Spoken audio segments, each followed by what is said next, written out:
There's a little bit too much light for it. No, I'm asking for something like this with a little bit of wiggle. Just not that. It might be something. Especially if you want to advance. Yes, it is. It's tough to advance in this race. People look around, I am here today. And it's interesting, right? So you've got it. I'm tired. How many? Anyway, we'll try it, and then maybe we can look what's over. Yeah.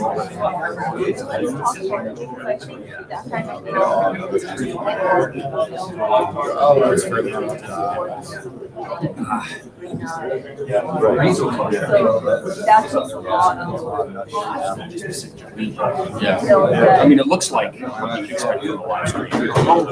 Yeah. It's right hand. Yeah, it's like having. Right that I can. Okay, I got all these on. That's kind of a thing. Whatever I'm trying to. Testing. Don't play any music. Yeah.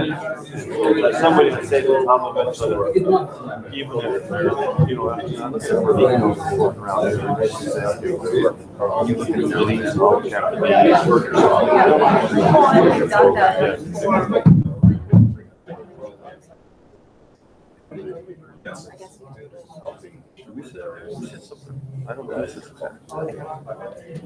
I know president, future president, past president, treasurer, I think he might be sitting there. Well, John should be. I don't know, ask Colin. He knows the details. scripts, he calls it. Yeah.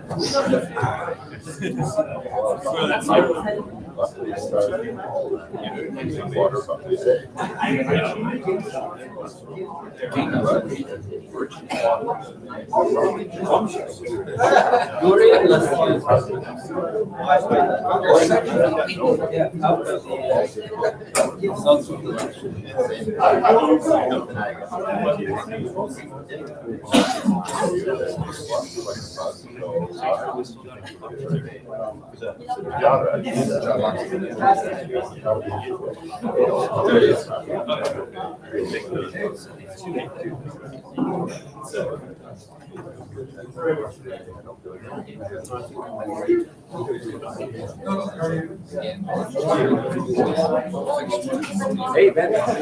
Yes.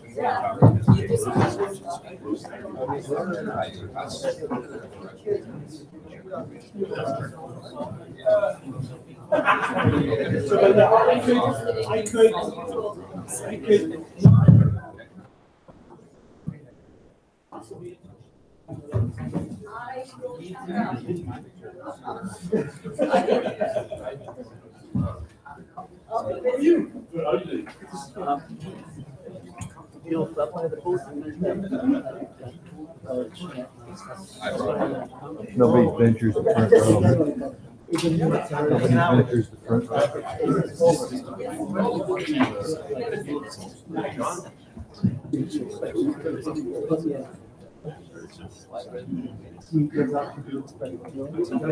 Good initiative.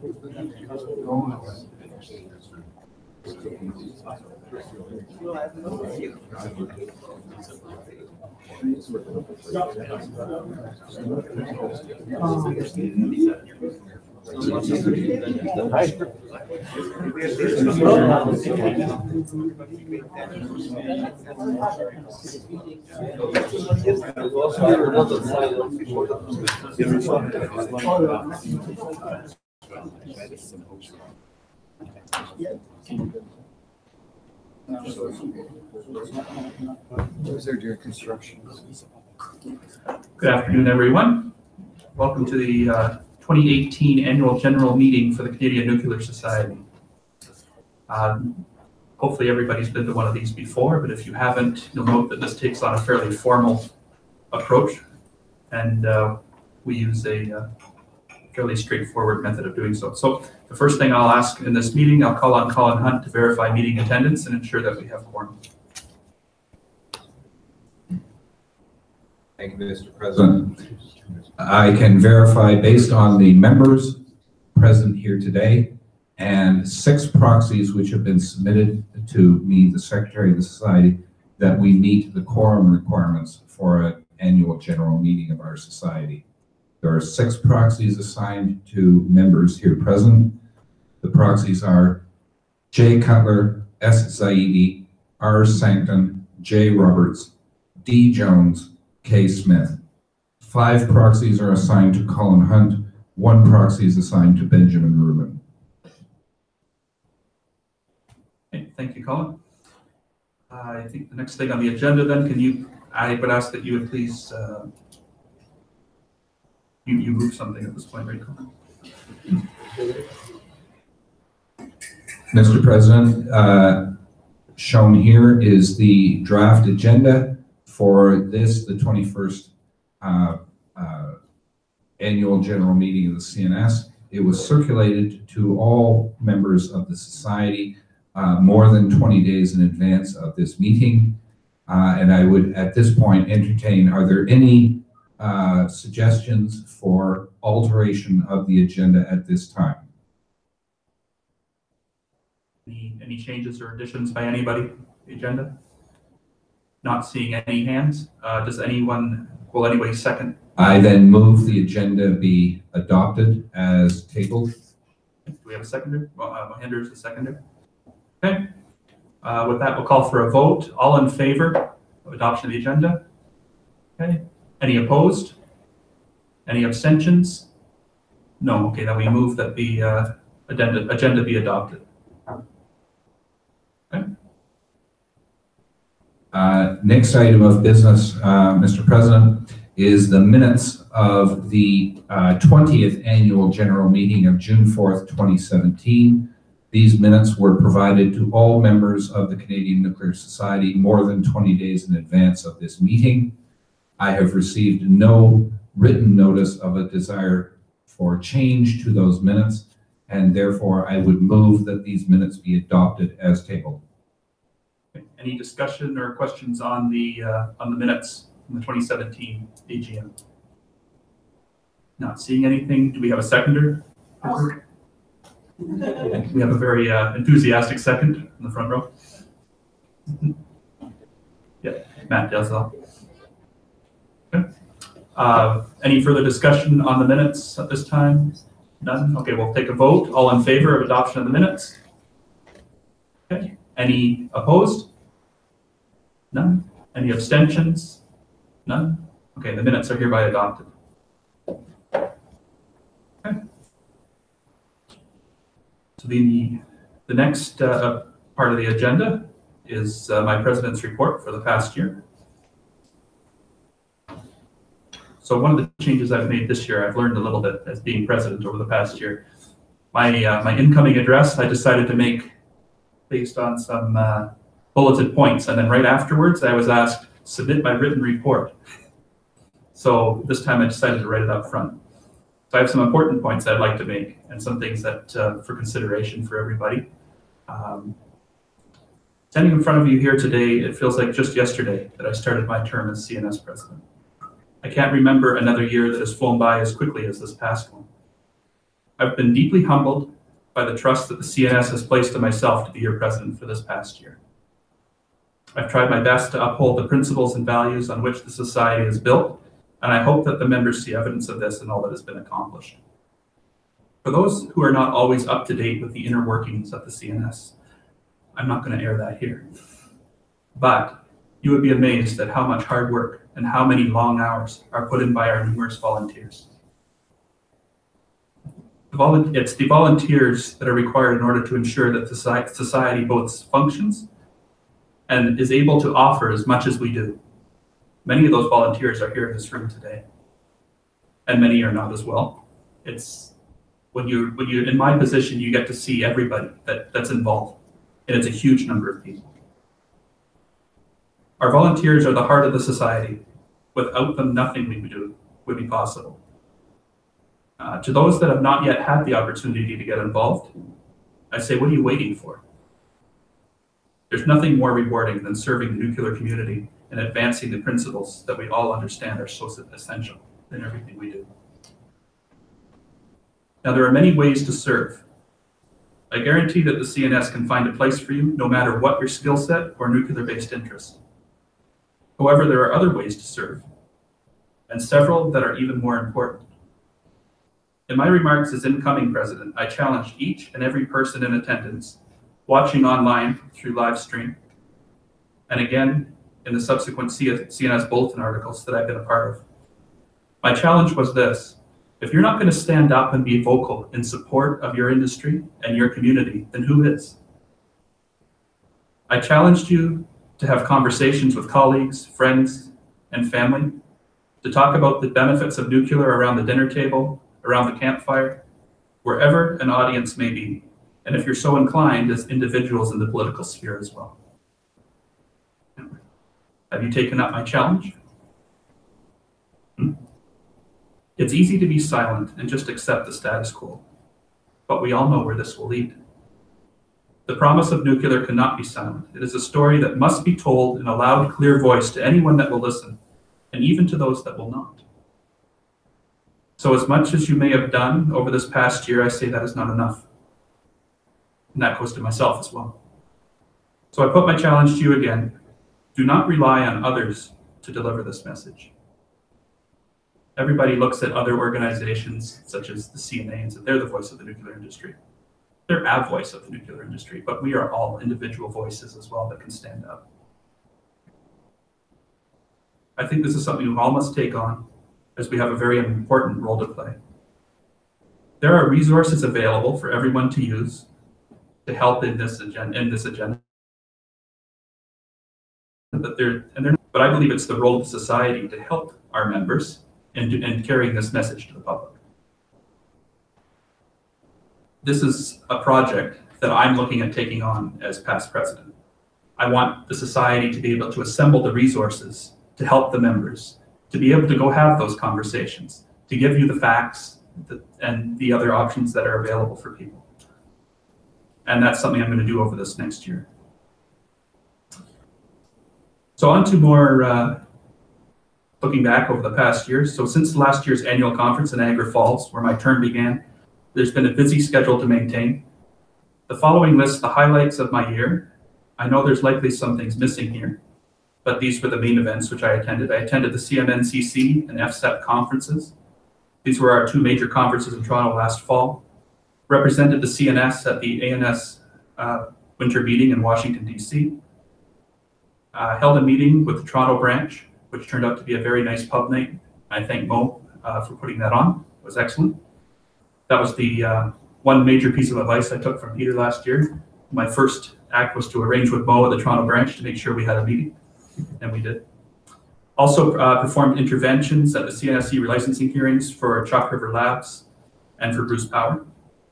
Represented the CNS at the CNA annual conference in Ottawa, and has been on the CNA board of directors, attending the CNA board meetings over the past year, as well as meeting with various companies and executives on behalf of the CNS, chairing countless executive and council meetings, and several other items as well.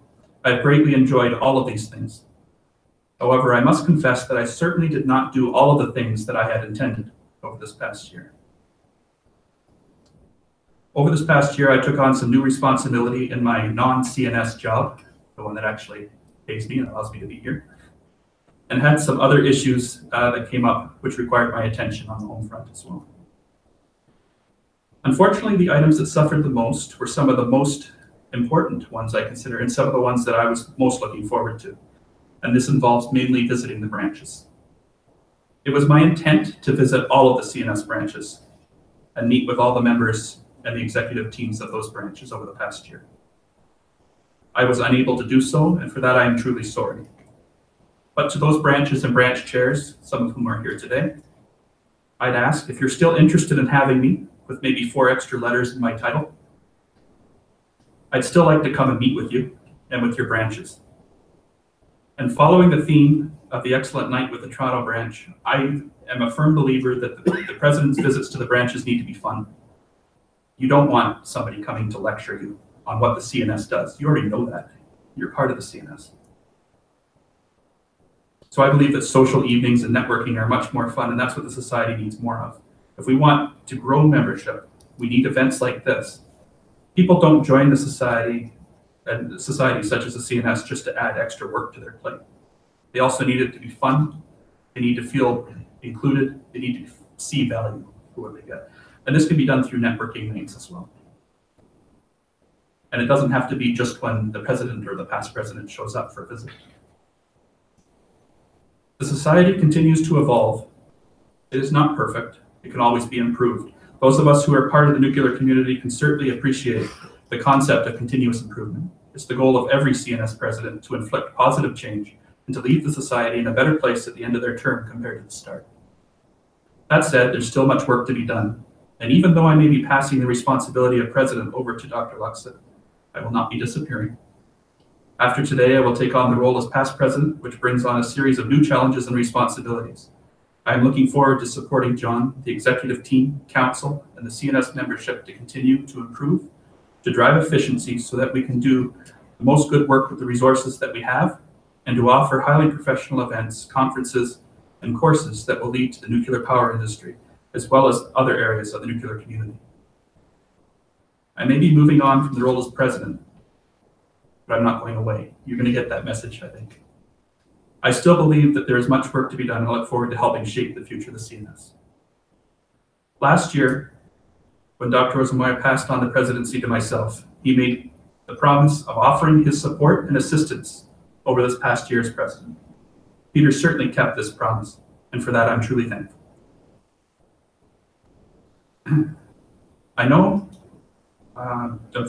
I now would like to make that same promise to John Luxett as he takes the presidency from myself. John, you have my support for the role in which you're about to take on. Please let me know if there's anything that I can do to help you fulfill your goals within the CNS. Thank you very much.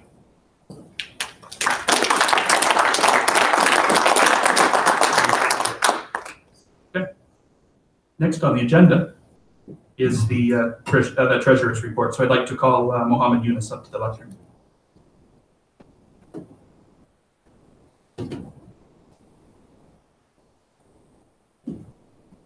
Thank you, Dan. Good afternoon, ladies and gentlemen. Well, if I am to describe in few words the financial performance of the CNS in 2017, I would say it was a good year.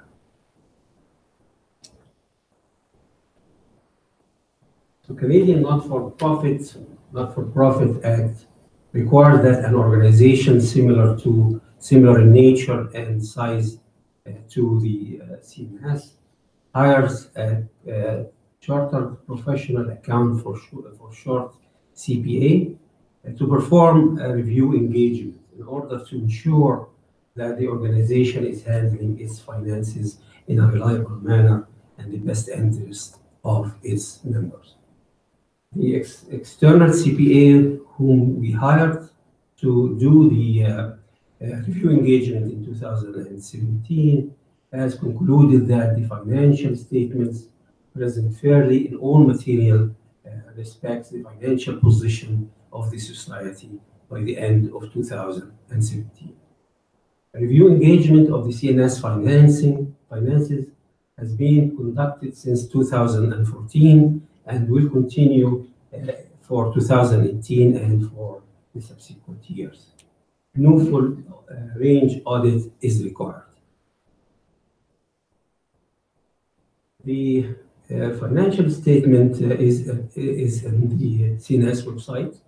I would encourage all of you to go through it. It's a good read.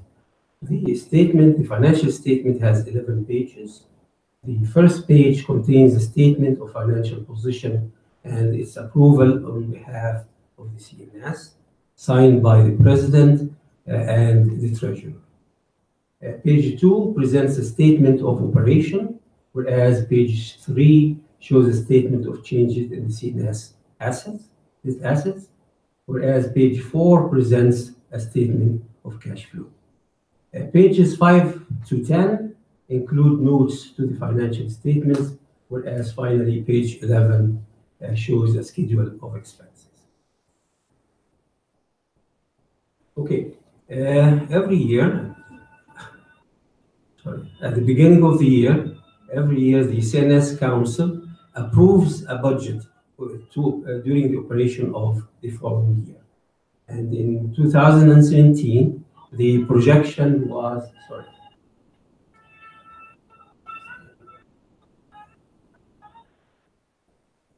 and in the beginning of 2017, we projected that we have a deficit of $88,000, yes.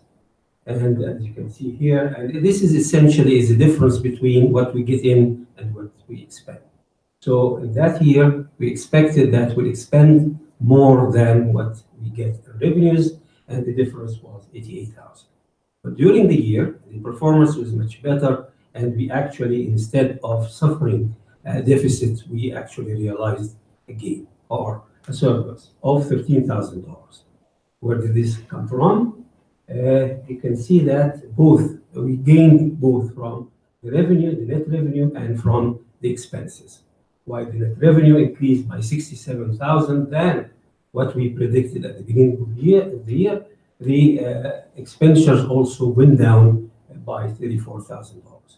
So adding these two gains, we end up with $101,000 improvement in our predictions. And this is essentially is the addition of the $88,000 deficit to the gain or surplus of 13,000. And actually, I should mention here that this is because of the performance and the help from all the CNS Council members and extended council. They did a superb work that we should commend them on their work. So they are the reason why we are in this shape. Okay, some numbers, I think it's interesting numbers, that this is gross revenue. You can see there are three sources of the gross revenues or the revenues. The highest or the largest one is from all conferences and courses, and this actually is our bread and butter. We got $925,000, and this is the gross. It's not the net. It's the gross. And the second source is the sources like bulletin, membership, investments, and so on, $112,000. And also the yearbook as gross revenue was $88,000. The net revenue is much smaller, of course. So the total cash flow was $1,125,000, a little bit higher than $1 million. Now the assets in 2017 was $948,000 compared to 2016, which was $935,000, and the difference, as it has no clear here, is $13,000, which is the source. So we are getting better, which is quite high and healthy. The important thing is to keep this number high enough at a certain level that you don't have to go to banks to borrow money to get day-to-day operation going.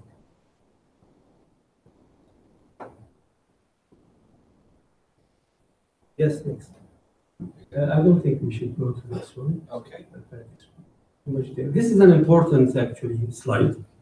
And this is looking ahead. What's going to happen in 2018 as we predicted at the beginning of the year in January. This year will be hit by a big deficit of $153,000. This is big, and but from experience and from what I saw so far, I don't think we'll do that bad. I think it will be better. In my humble prediction, it will be somewhere between $100,000 and $120,000. But we'll see. Things are changing.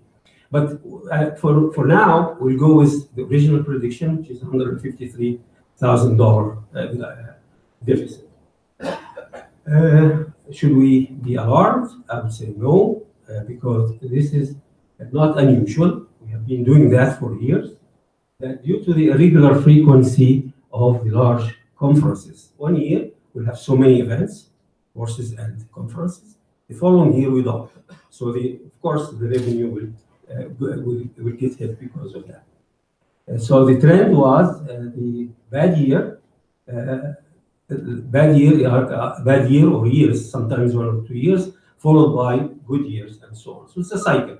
And you can see in the last couple of lines, this is the history from 2011 going to 2017, and then the prediction of 2018. In so 8 years, which is quite a good sample.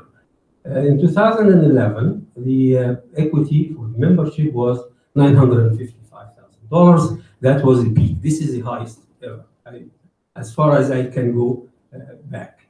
And then we were hit in 2012 and 2013 because of the reason I mentioned. This is not the only reason actually is we're having less or fewer events. Other reasons also. Like one of these years, we did not expect that much good performance, but it happened that we had some sort of support from the industry more than what we expected. So we did better. But many factors, but one of the important factors is how many events we can hold in that year. So 2012 and 13, the equity went down from 955,000 to 66,000. And that was alarming. It was alarming really, because we are talking about $300,000 difference, which is 1/3 of our equity. And then we were alarmed. We should do something. We should do better. And this is what happened.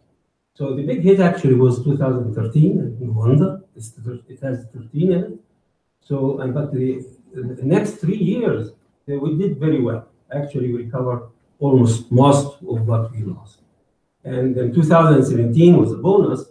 We made something like 15,000. We did not expect to do that, but we did it.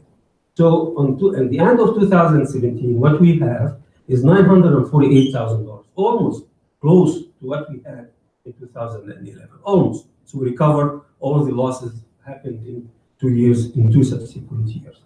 Now, if we assume $153,000 deficit in 2018, that will bring us to $795,000, which is not far from where we were in 2012, and even much better than in 2000. Now, the good news is that in 2019, looking ahead, it will be a very good year. We expect so many events will be held in that year, because we have few in 2018, but we have more in 2019. So my expectation that we go even higher than what we have, or close to what we had at the peak 2011, or even could be even better.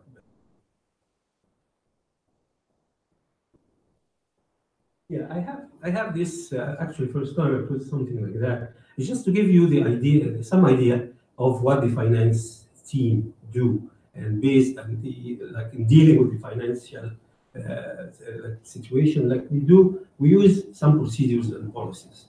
So just to show you what kind of checks and balances we do, and the important thing is the 4 last lines here, and these are the principles and procedures we use. The important one is actually the policy and travel and other expenses. You might need to consult with this one when you apply or when you submit your invoice, like expenses. So you can read this and you can ask us, you can read any of these actually procedure or policy. And if you have any questions, please send us your questions and I'll be glad to answer. Okay, and in closing, I just want to make some acknowledgements. First, so I would say on behalf of each of you and the CNS Council, I would like to recognize our accountant, Brian Plosser, and his staff, as well as Ken Smith, the CNS Financial Administrator, who is not with us today, as well as the rest of the Finance Committee for their continuing excellent work during the past year. And this is my report. So if you have any questions, I'd be glad to answer.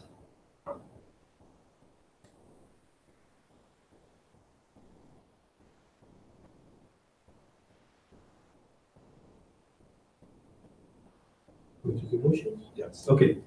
I have 3 motions to table. The first one is to accept the Treasurer's report and the financial statements for 2017.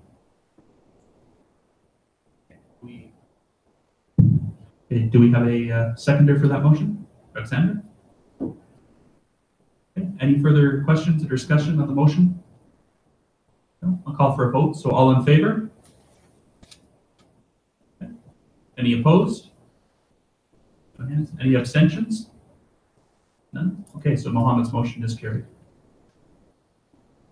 Okay, the second one is to recommend review engagement of the CNS finances to be conducted in 2018 and subsequent years.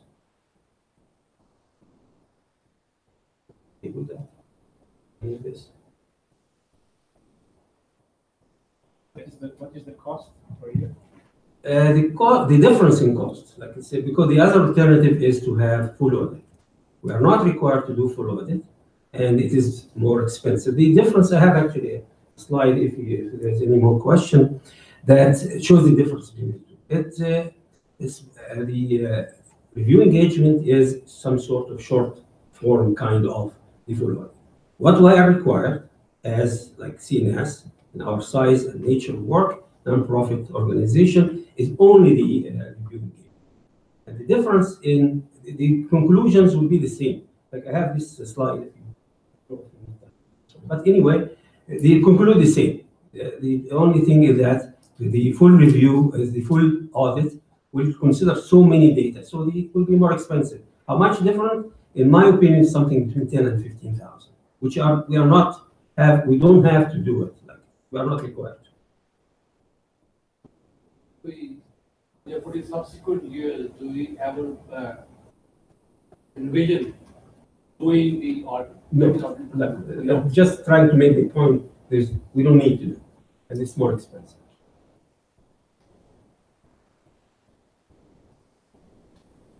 Mr. Treasurer, I would point out to the member that over the last 5 years, we have been informed at the officers and council of the CNS that standards for what needs to be reported in both audits and financial engagement reviews have risen substantially over the last half decade. If there was ever a need to do an audit, it is greatly diminished now by the enhanced requirements of just a financial review engagement.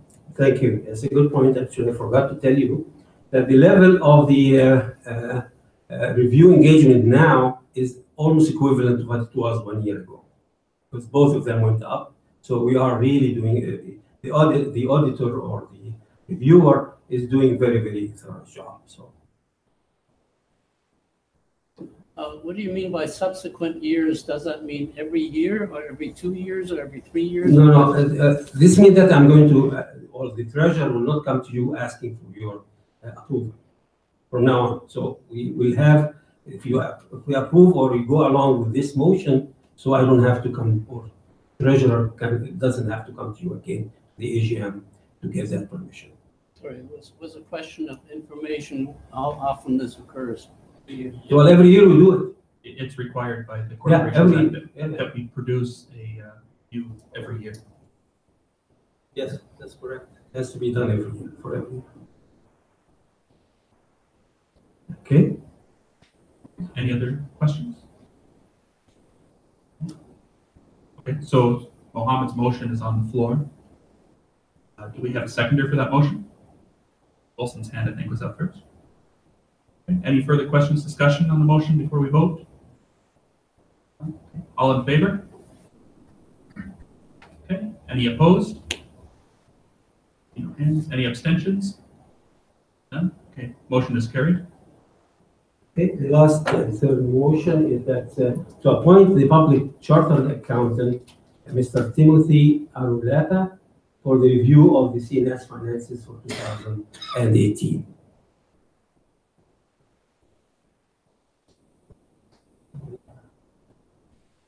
Oh, he's the one who did the actually our review engagement for 2017 and 2016, 2 years in a row. He is good. He is doing a good job. He's reasonable in the fees, and so we would like to go along with him at least for the next year. Any questions on this motion? No? We have a seconder for that motion? Amand? Yeah. Any other questions or discussion before we vote? Peter? Does it look good to have the same auditor do it again and again and again and again? Or is it going to be in our pocket? I think it is a good idea because we'll be familiar with our operation. I can see the positive aspects. I'm just looking at the appearance of. I don't know. I don't know how to answer that. The way I would interpret that question is that the benefit of the review engagement is for the benefit of the membership of the CNS. So really the question that you're asking is to the members that are here. Yes, it's a requirement of the Canada Not-for-Profit Corporations Act, but the purpose of it is really to benefit the membership. Maybe I didn't express myself correctly. This will be the third year in a row that we've had the same person. Correct. Is it a good idea to have the same person continuing like this? Or does it look In my opinion, yes, because he's familiar with our work on financial performance. But maybe, are you suggesting that it might be seen as somebody who's now is familiar with work, so it will not pay attention to the details or something like that? No, I'm just looking at the appearance of being an insider. Yeah, I think Ben wants to make a comment on it. Well, this is a licensed professional, Peter, and he, as a licensed professional, he has certain rules and ethics to follow, so he would not be enticed by the membership or the executive to do something outside the law. So I think it's quite appropriate to have the same. I mean, companies and societies usually have the same accountant and the same auditor year after year after year. So in my opinion, it's certainly appropriate. Mahinder? I just want to make a comment that, like an auditor he's not insider. You have to remember that because he's not CNS. He's an outsider. Yeah. So he's bringing in a different perspective. And, as auditors, that's what a role of auditor is, So I don't see any problem with that. And actually, every year he asks different questions. So he comes up with something like we have to answer. So in order to finalize the statements. So I don't think he's impartial, definitely. I don't think so. Okay. Any further questions, discussion? No? Okay, so we have a motion. It's been seconded. Oh, okay. Okay. So I'll ask for a vote. So all in favor? Okay. Any opposed? Abstentions? None? Okay, motion is carried. Thank you. Okay, thank you, Mohammed. Okay, next item on the agenda is agenda items 5, 6, and 7. So division, committee, and branch reports. There's a late report as well on the screen. Mr. President, there's a late report which came in from the communications director who can't be here today. And Peter Easton has submitted the following report, which you can see up on the screen.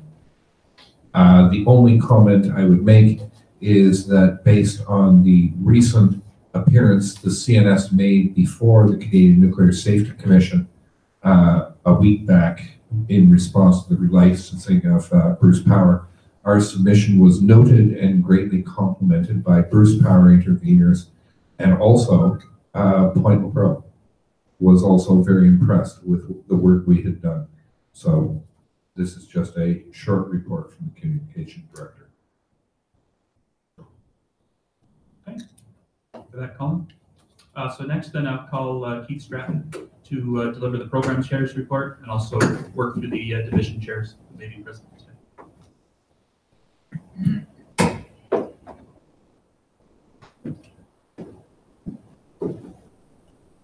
Thank you, Mr. President.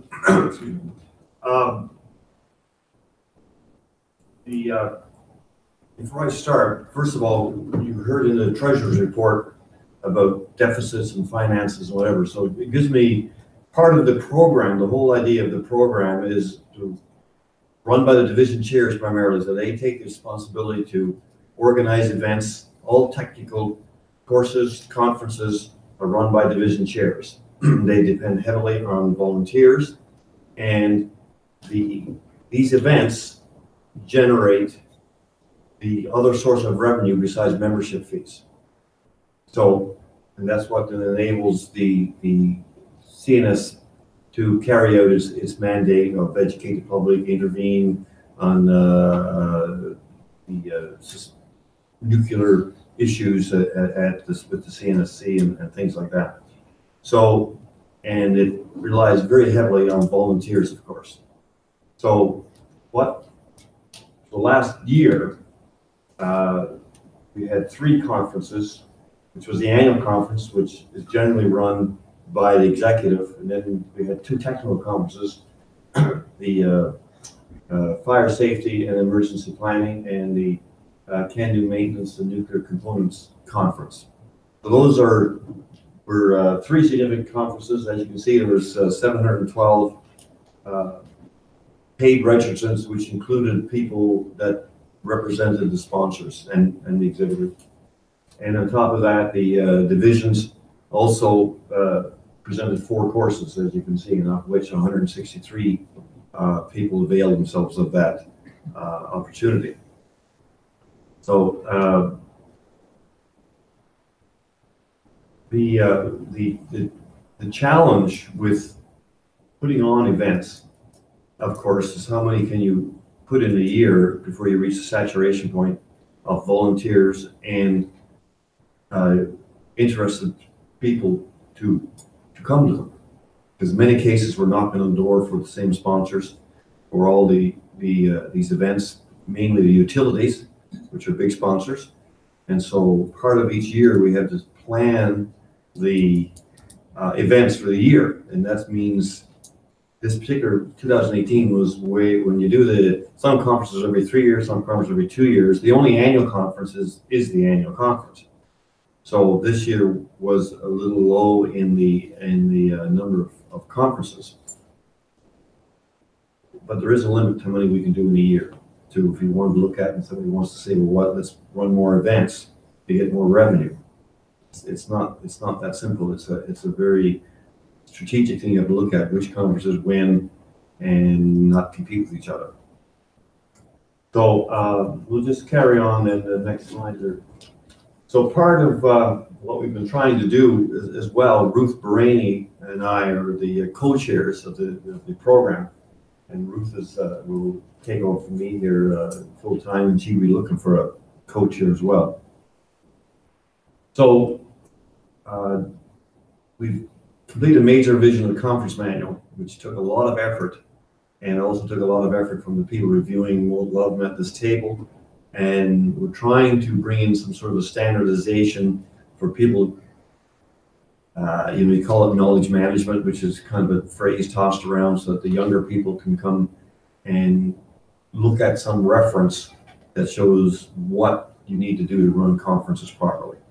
And so that one has now been signed by Dan, and will be on in the governance documents here shortly, so that any member can look at, and if they're invited to participate on an organizing committee, they will be able to go there and get an idea of what it takes to what it means to be part of that.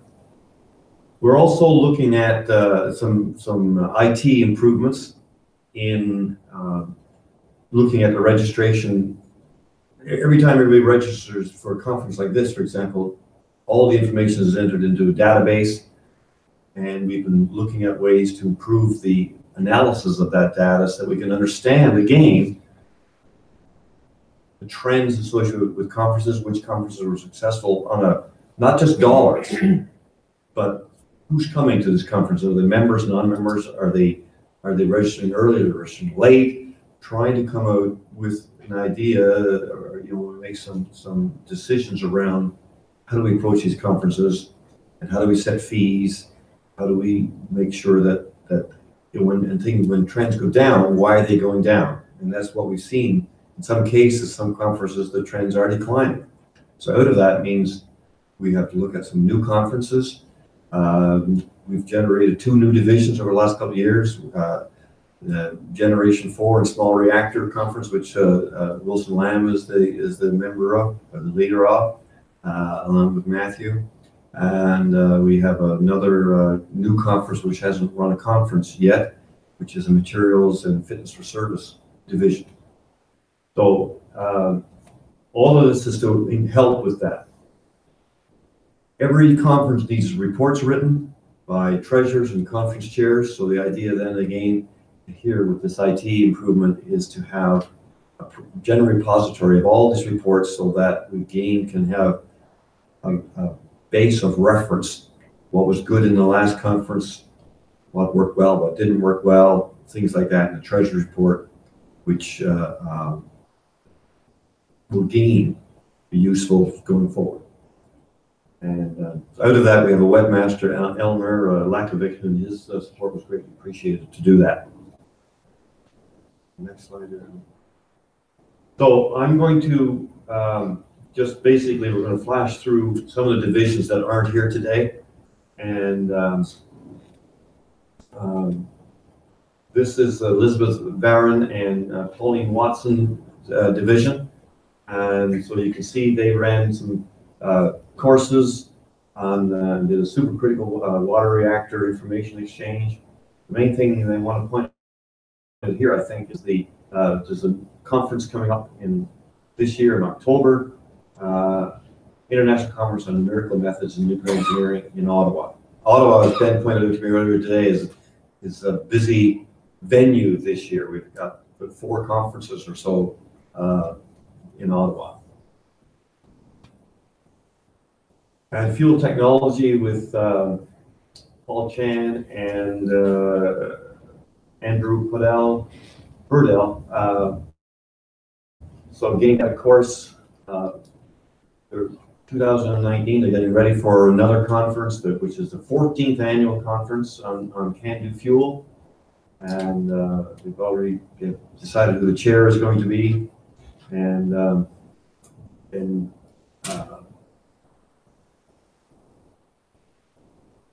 actually, I made a mistake on the first one. It's with Elizabeth Aaron, it's Wei Shen. This is Parva Alva and Pauline Watson. And so they again have a big conference coming up. It's been a very large conference over the years. And it's the Nuclear Waste Management and Decommissioning Environmental Restoration Conference, of which the Nuclear Waste Management organization is a major contributor and sponsor to that division, to that conference. So I think that includes, I think the rest of the people are here for, I want to see Blair Blum. His report was later on. Sent in a report, but he's back. Yeah, but that was a little later on. So yeah. We have a, yeah, so Blair, obviously we don't have fusion reactors yet, but he has a very active division and generally has some involvement in the annual conference with some papers and what have you. So those are the reports that I think were put forward. And so the next one, I think after that would be Amon coming forward and giving a brief run on the backers.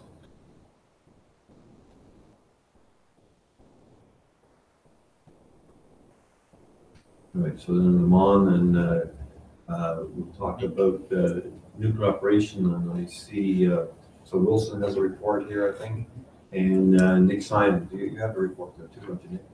And Mark. Oh, thank you. Mark? I think you're first, and then I'll get Colin to call up the others in the order that they're in the presentation. Thank you, Mr. President.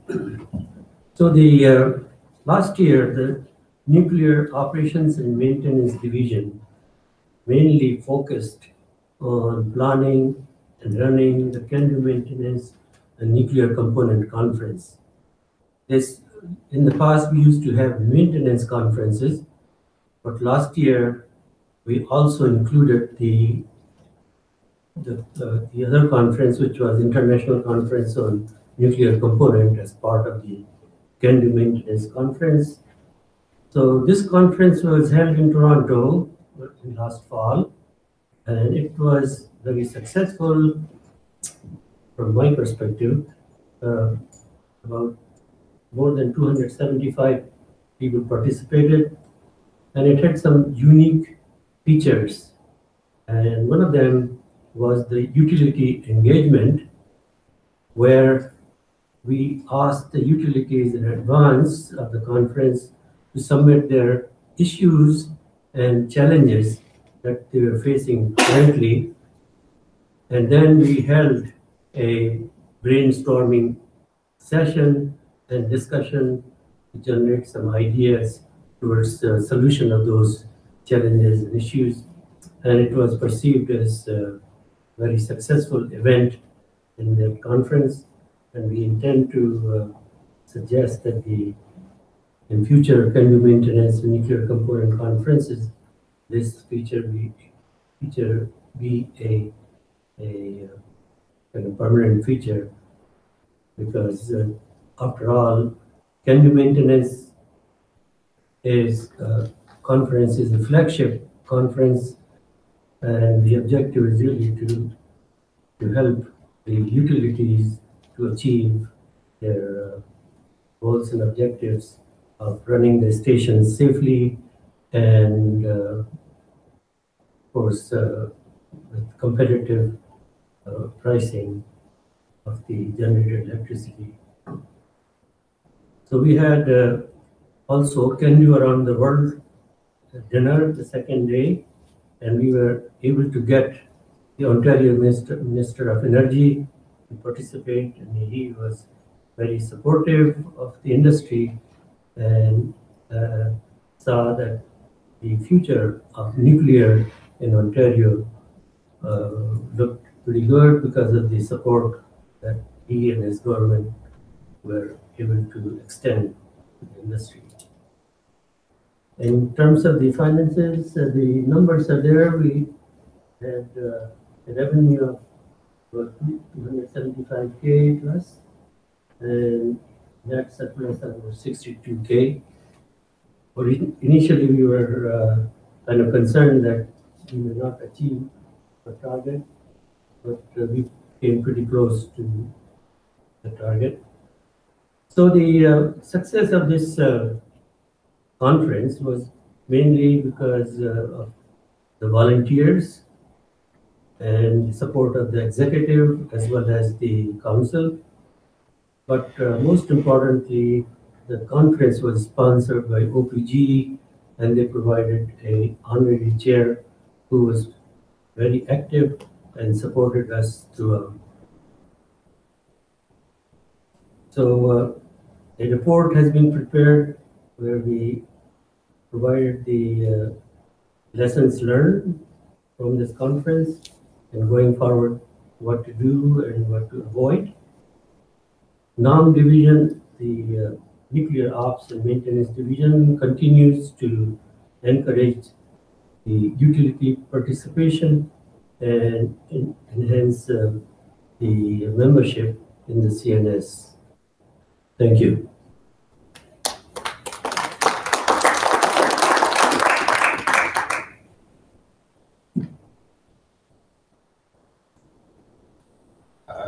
If I could make a recommendation to all of the division committee and branch chairs present to make a report.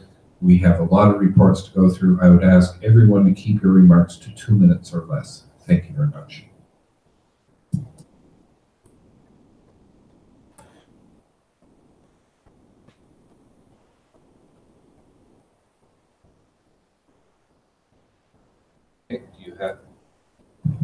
Nick, do you have remarks to make? Do you have remarks to make for Mark Division? Oh, Mark Division. Yes. Take from here.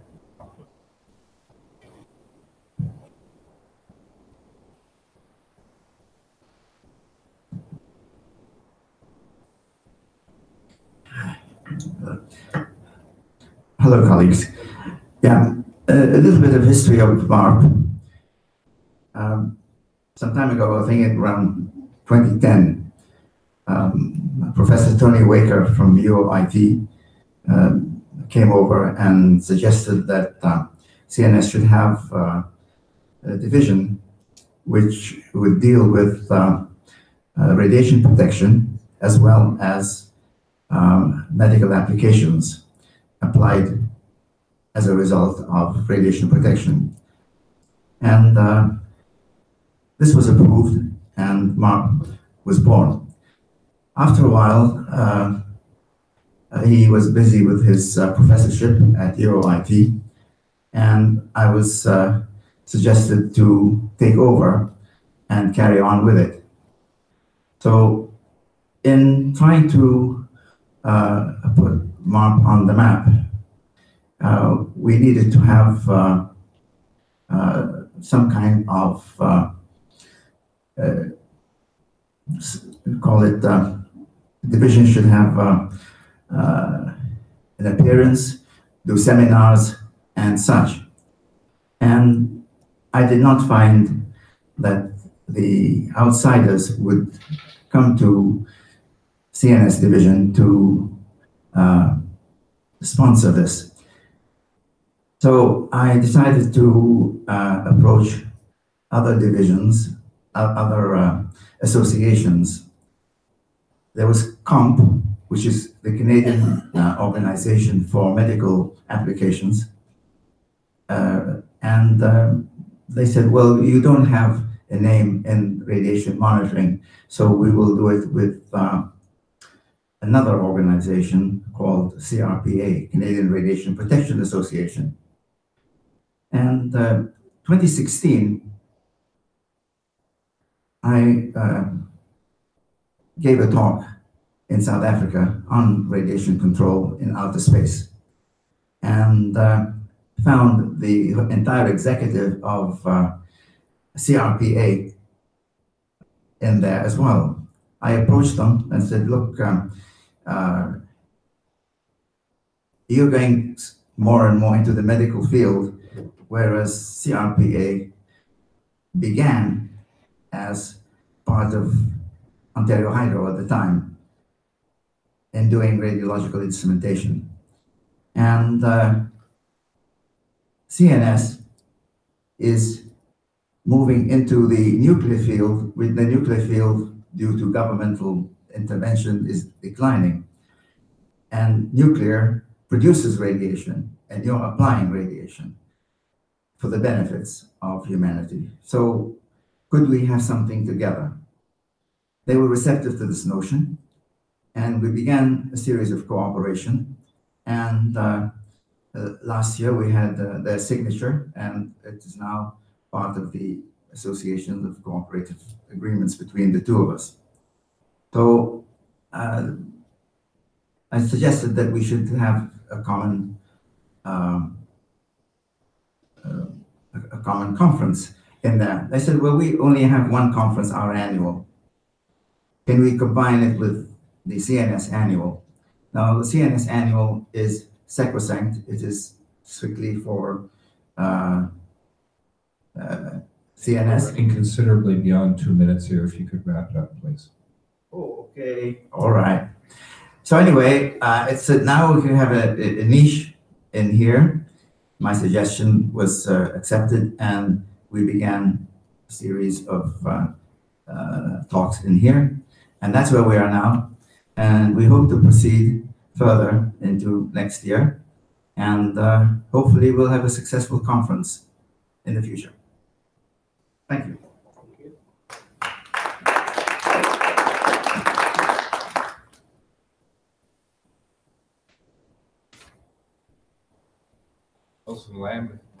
Wilson Lamb, if you could come forward, please. 2 minutes. President, executives, fellow council members, and members of CNS. I'm humbled to be here to chair these Gen 4 and small reactor technology. I also have a co-chair, Matt Ditzel, here with me. He's associated with Saskatoon Western Economic Diversification of Canada. Now, this division has been quite busy since I chair the division, because one of the mandates, as you see, the first bullet is to organize and deliver the bi-yearly international conference on Gen 4 and small reactors. If you pay attention to the website, which are listed here, and also, as you know, you receive email from CNS from time to time, this conference is well underway. It's on November 6 to 8 in the Ottawa Marriott Hotel, and it has 4 plenary sessions with about 20 speakers. Almost all the speakers committed to pending confirmations. And in the afternoon session, there will be 4 breakout rooms we have altogether with 16 invited speakers in the technical session. And we get to have about 80 papers in 4 breakout rooms. So early on now, we just about in June, and we have shaping up momentum in this conference.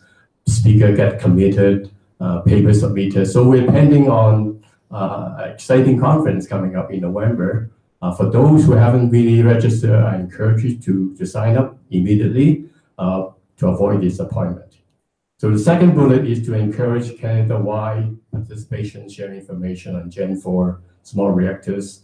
For that, the division is humbly become an observer of the Canadian Owners Group SMR Technology Forum, which is fast becoming a influential technology forum in Canada, talking about SMR technology and licensing issue with SMR vendors and also the stakeholders in Canada at large. The third mandate of the division is to inform members about news stories, information about Gen 4 SMR. We have been putting out information in the website. We keep doing that as we got the time and information to be published. And also we cooperate with various society international agencies to help co-sponsor support efforts regarding SMR. So the work is in progress with IAEA, with the Royal Military College professor, to have a workshop. We are part of the field conference in 2009 to talk about the pathway of fuel cycle involving SMR and current boiler-cooled reactors. Last, and we also, one of the mandates, provide resources, information to all stakeholders, federal government, provincial government, to encourage the long-term, continued sustained support on Canadian R&D in Gen 4 and small reactor technology. And in the past year, the division has submitted proposal to NRCan on Canada participation in Gen 4 International Forum and also in Canada engagement energy cooperation with China. So that's all I have to report. Thank you.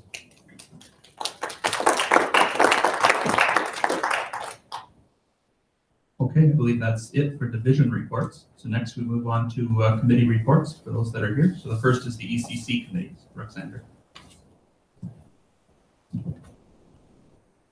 2 minutes or less, right? Okay, so I'll be quick. You could do it.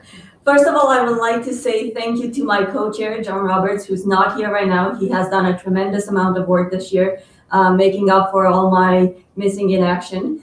The first 3 things that I want to highlight are about the Geiger program, the Nuclear 101 and Nuclear for Everyone course, and the Nuclear Safety Culture Foundation course, which is a brand new course that the CNS started putting together in this past year.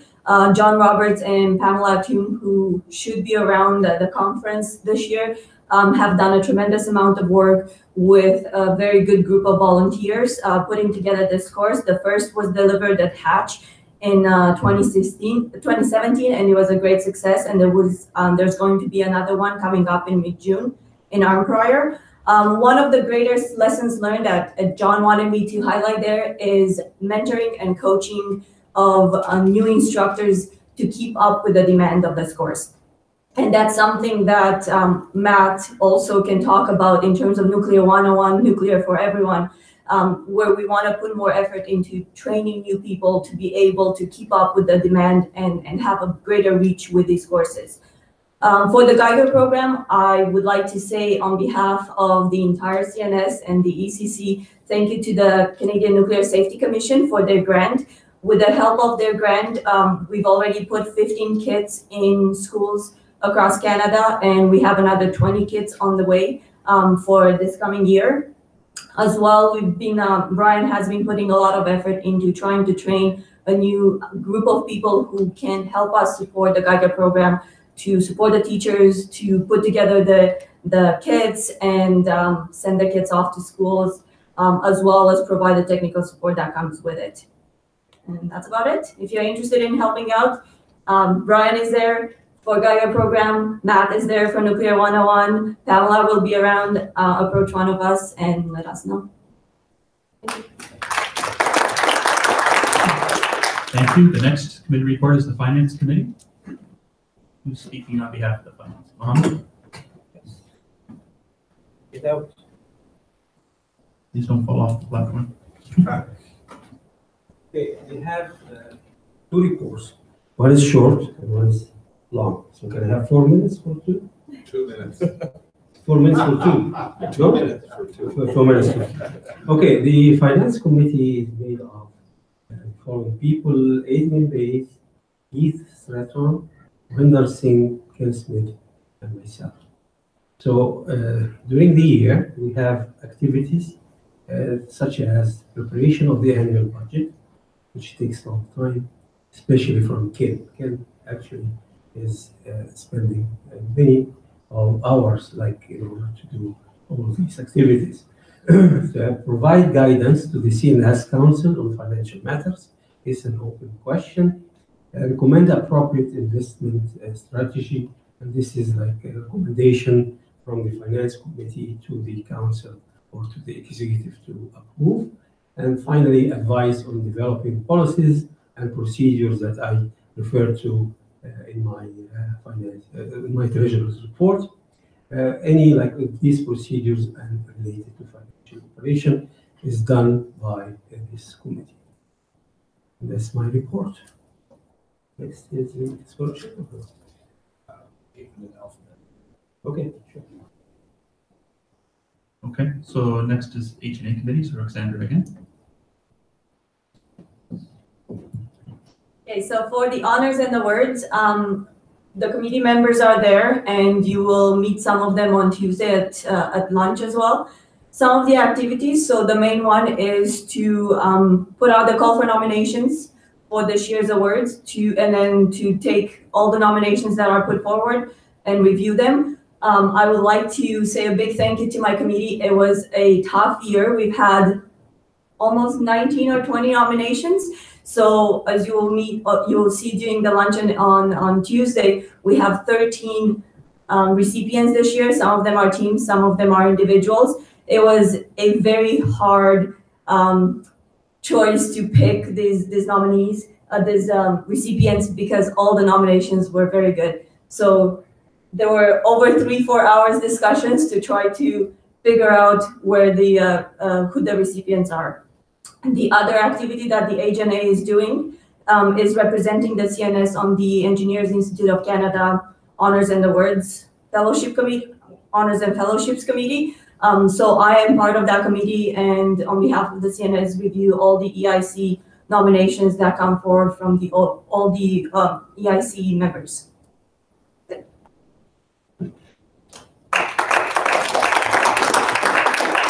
Okay, next is the International Liaison Committee. Is anybody here to speak on behalf of that one? No, Chris. Okay, so do you want to say anything on behalf of this committee then?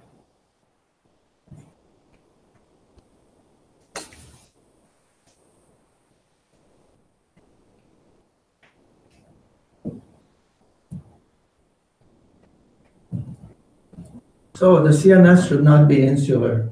We try to have agreements with different sister societies in the world. And you can see here that we have actually more than 20 agreements. And they come up for renewal every once in a while. So right now there are 4 that were recently renewed. But it's a very good committee in the sense that we want to have the CNS have a good profile in the world. And those of you who go to the ANS, you know how much work the ANS does in the international scene. And I think it's good for Canada to do this as well. So if there are any questions, I can try to answer. Next, Intersided Committee, I think that's Peter.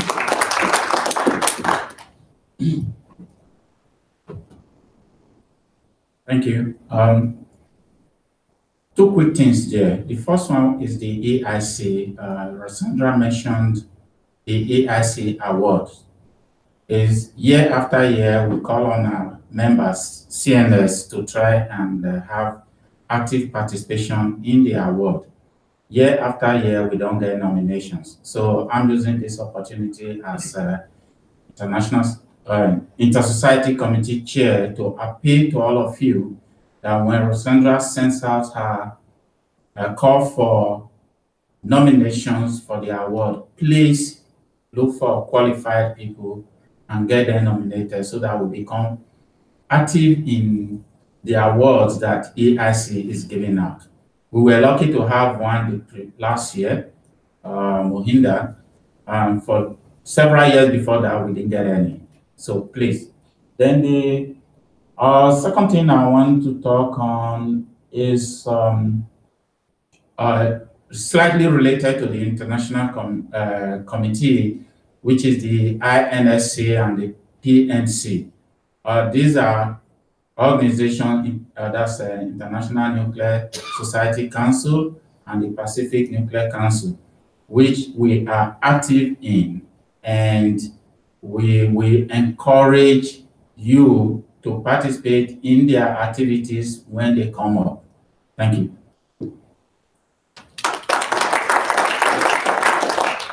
You get to stay. The next one's the past presidents. Okay.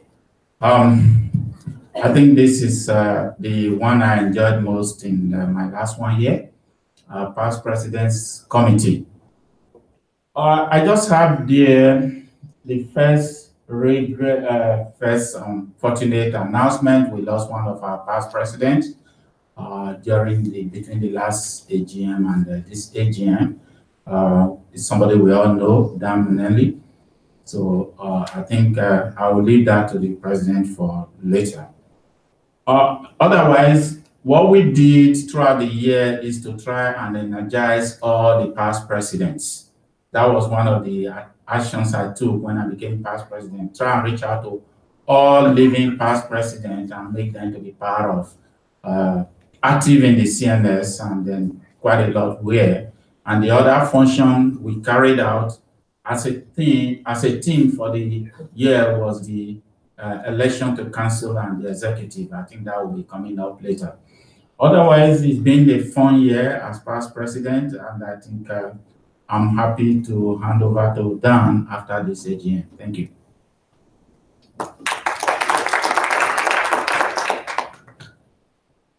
Mr. President, with respect to past presidents, it should be noted that a memorable past president of our society died this year.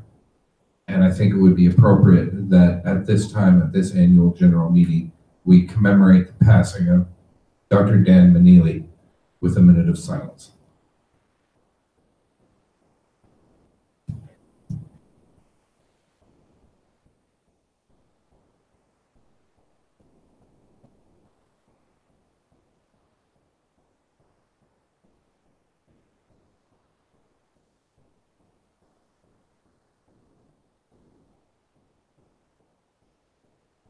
Thank you, ladies and gentlemen.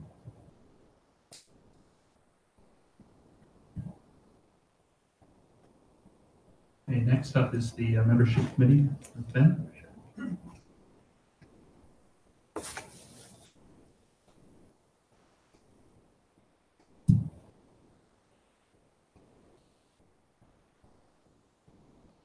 So, CNS is a society, technical society. I would like to think of it as an extended family kind of thing.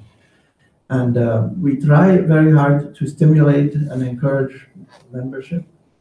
And we went through a period of a few years where the membership was actually declining. This is not just in the CNS, by the way, because other societies suffered the same fate in the last several years. I'm glad to report that in 2017, for the first time in a few years, the membership actually went up. And it's keeping track this year with last year's. So the membership, the mandate of the membership committee is to ensure the integrity of the database, know who is a member, who is not a member, and encourage and stimulate renewals and so on, and also to encourage students who get the free membership, if they're full-time students in Canada, to become members so that they will stay as the regular members when they graduate. And I truly believe that having quality events, quality courses and conferences is the best way to stimulate membership in the CNS, because when people see how the CNS organizes good events, they really think about becoming members. Thank you.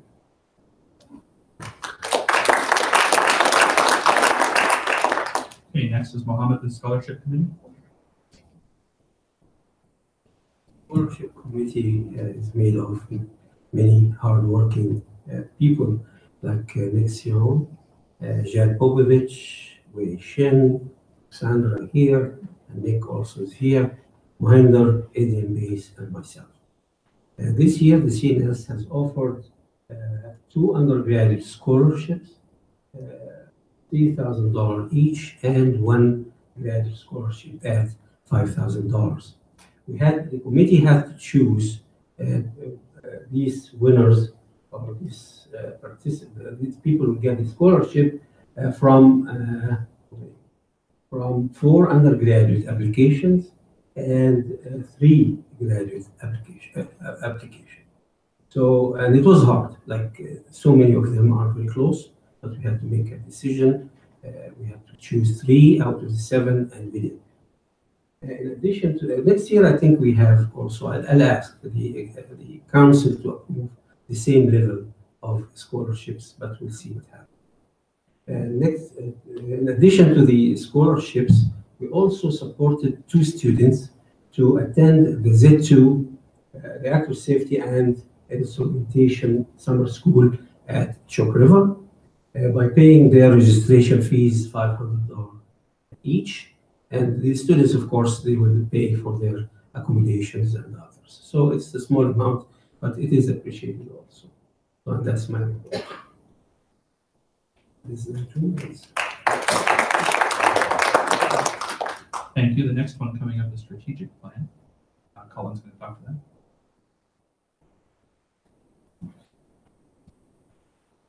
that. Thank you, Mr. President. Jacques Plurd, the chair of that committee, has asked me to speak briefly to the strategic plan. The strategic plan was adopted starting in 2015-2016. Its activities are not reported separately, but they're reported as its various initiatives are included in the CNS scope of activities and in the CNS budget every year. Adoption, Mr. Plurd would like to indicate to everyone, adoption has been not as quick as was initially hoped, but nevertheless, strategic plan initiatives continue to get introduced and implemented each year. That was true in 2017, and it will be true again in 2018. Thank you. Yeah, I believe that brings us to the end of the committee reports for the ones that were presented. Ben? B comes before a lot of other things. Am I mistaken that Ron's committee was not included here? We have separate for branch. Branch Affairs Committee. Well, it's Branch Affairs Committee. Is generally done at the beginning of the same as branch reports. We're doing it the I same just as don't we want did it for to the be, program committee. to be forgotten. And with that introduction, I'd like to call Ron to the microphone. I'll do my best, Mr. Chairman, to defend against my friend, the Secretary, experiencing high blood pressure. Mr. Chairman and officers of the CNS and members of council and fellow colleagues. This one? This one. Yeah. Well, in the interest of trying to keep the time down, I will presume that you all understand the overall function of the CNS branches distributed across the country. There are 10 of them. There is, at the moment, no branch in Quebec, and there is a branch operating at an extremely low level in Manitoba, but so far down the activity level that I don't include it in the 10. Branches are like people. Some are very strong performing, some are less so. And you have I'm looking around the occupants of the chairs right now, and 5 of the very best and strongest branches are represented here. There are, of the 10 branches, there are 2 of them located either close to or on university campuses, which I think is an observation on my part that should be hooked into the chairman of the membership committee's point about student memberships and the need to attract more members.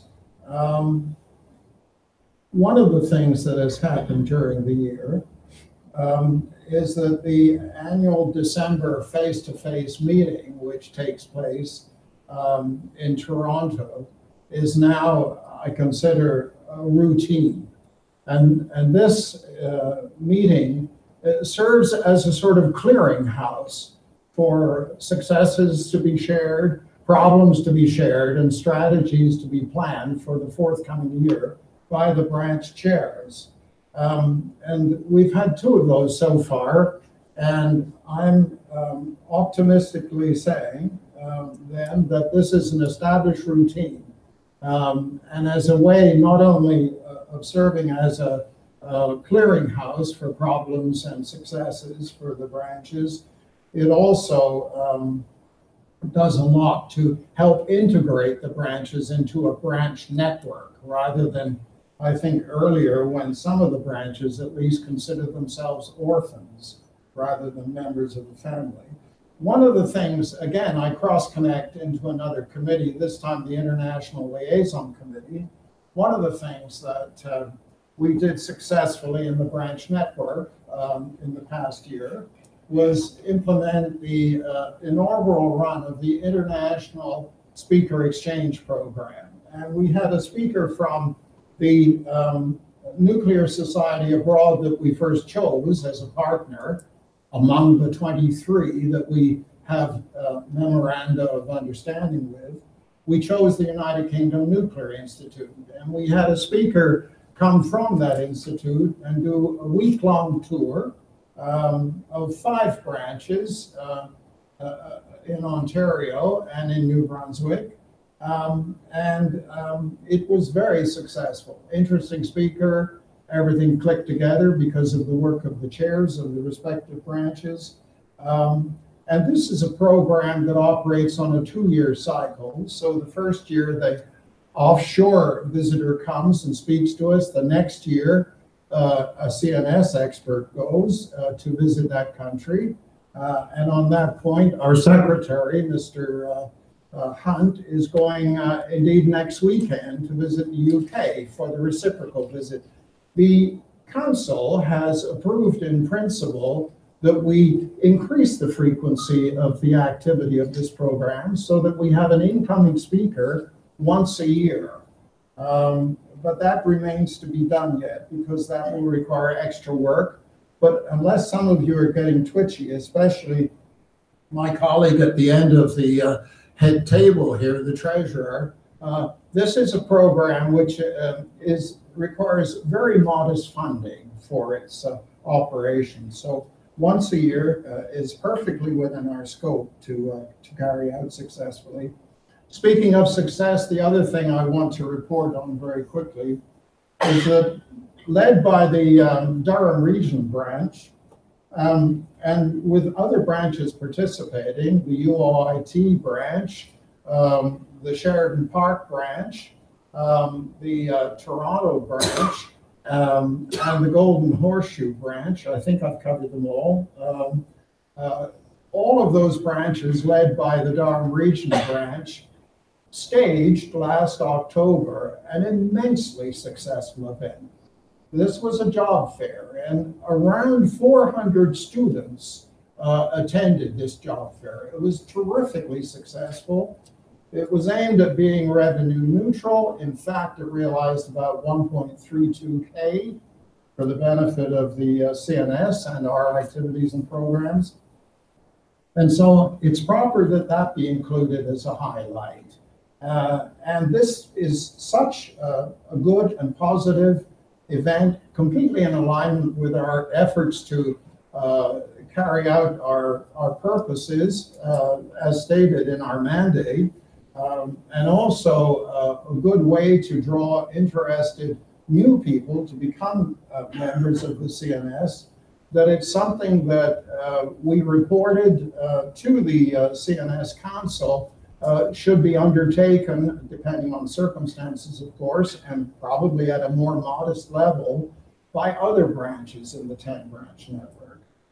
I think, other than to say that this is my, I will be continuing as branch affairs chair until the first meeting of council after this, this meeting.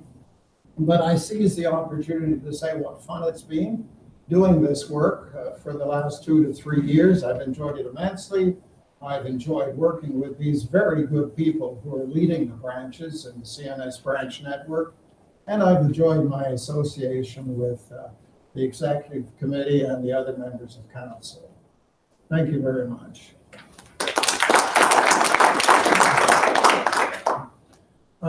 Mr. Chairman and Mr. Secretary, I'm not sure if, I think you expected me to also speak on another matter now. May I go ahead and do that? Thank you. One of the things that we do, and you heard in some detail about this activity from Mohammed Yunus, our treasurer, we attract donations, grants, help from organizations within the Canadian nuclear community, and I use that term advisedly, to support these activities that we describe ourselves as existing for. One of these institutions with which we have had a very long and mutually beneficial association is the Canadian Nuclear Safety Commission. Working with Dr. Rubin, have been in contact fairly intensively over the last couple of years towards persuading them that their official mandate, or at least a part of their overall mandate, and pretty much our complete mandate overlap, and that we have a shared interest. And to cut to the chase, why don't they give us some money? And in fact, our efforts in this dialogue have borne some fruit. You've already heard from Roxandra about the substantial amount of money that the CNSC provided CNS towards dealing with a substantial Geiger program demand backlog by high schools. And that amount of money was $20,000. And Ben and I understand that there will be a good prospect for more money to come from the national regulator. But this is supplementary to the kind of stuff that the CNSC has been doing for years, like sponsorships and support for training programs. And their support for training programs hasn't been, although this would be very welcome, tossing money at us. It's also been that they've been sending their young new employees to our training programs. And so they've contributed to raising our profile by independently testifying as to the quality and the effectiveness of these programs. But in addition, they give us money. Just to wrap this up fairly quickly, the work that Dr. Rubin and I have been doing has led to a considerable amount of work being done by CNSC staff towards completing what you see in the last bullet there, a contribution agreement in favor of the CNS. Now, it would be improper to suggest that the figure you see there, $45,000 a year, each year for 3 years, is a hard and fast figure. But we are confident enough, Dr. Rubin and I, to report to you that this is around the sum that is actively being considered. And I think that will be perhaps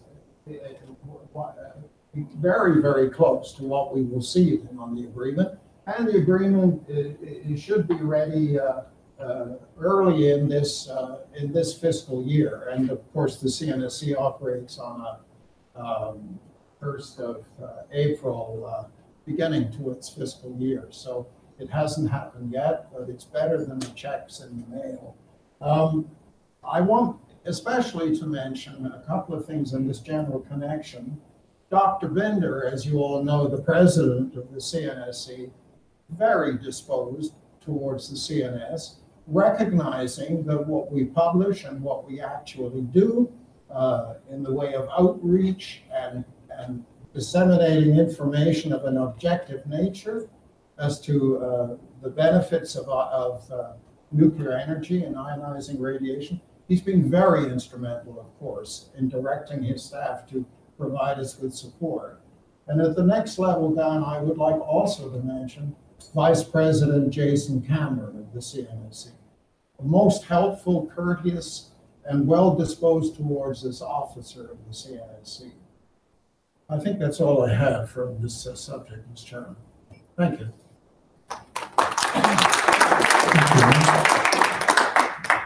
Next, we'll go through the individual branch reports.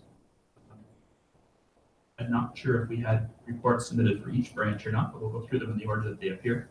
So the first one coming up is the Bruce branch. Don't know if anybody's here to talk about that one or not. No. John Crane is not here. Okay. So I think we'll just leave that up there. People can read it. A few seconds and then we'll move on. The next one coming up is the Ottawa branch. And Kurt Hope is not here. Okay. And again, we'll leave that one up for a few seconds just for people to read. And I believe that's the last report that was submitted by the branches. We also have. Oh, that's right. So Durham branch. Okay. So we'll take reports from the floor. Okay. We'll start with Durham branch then.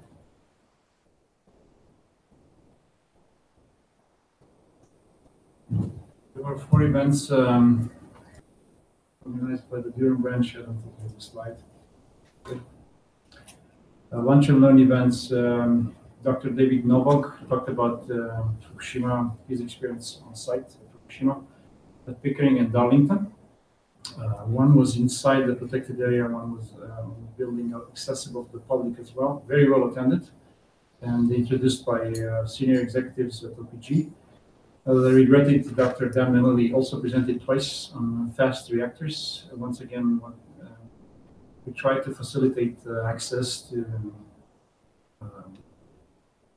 people on shift even. One of them was inside the protected area of Darlington. The other one was at the building accessible to the public, very well attended.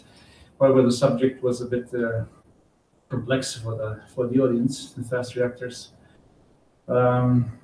We are planning a new event June 21st on the topic of guarantee shutdown states.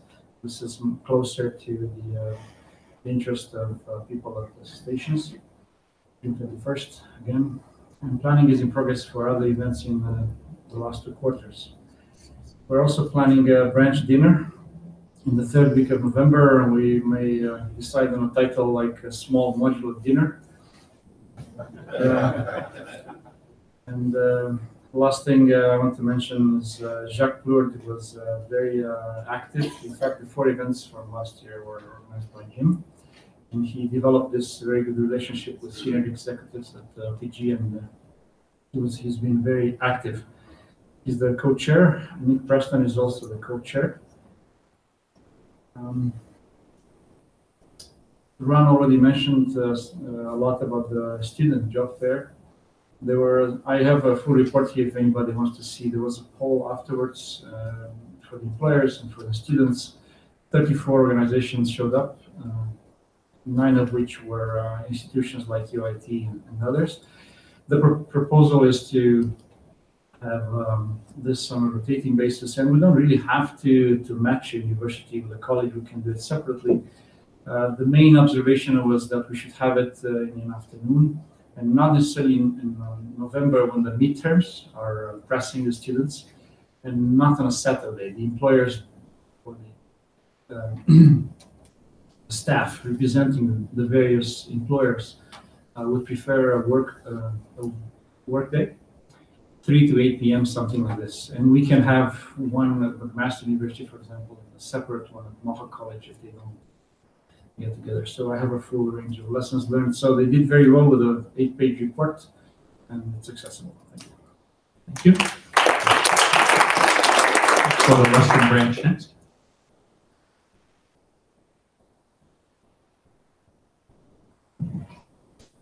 Thank you. First of all, welcome to the Western Branch.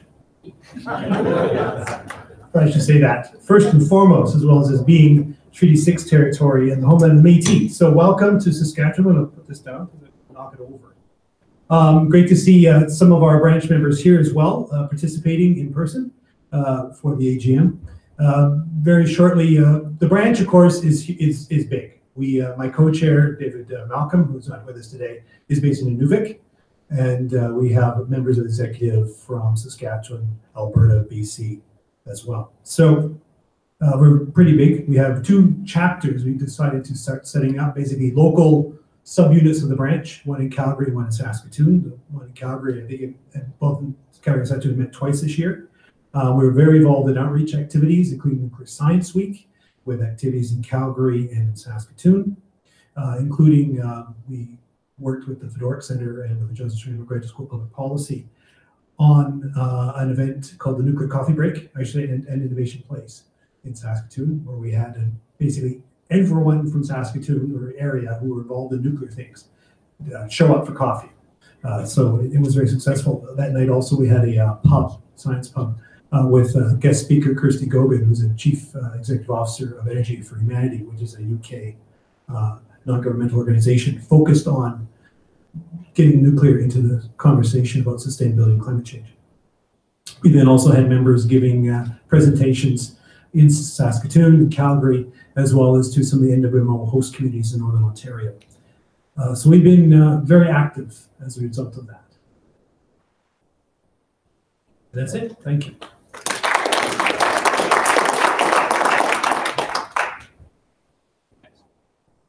Alexandra with Chalk River Ranch.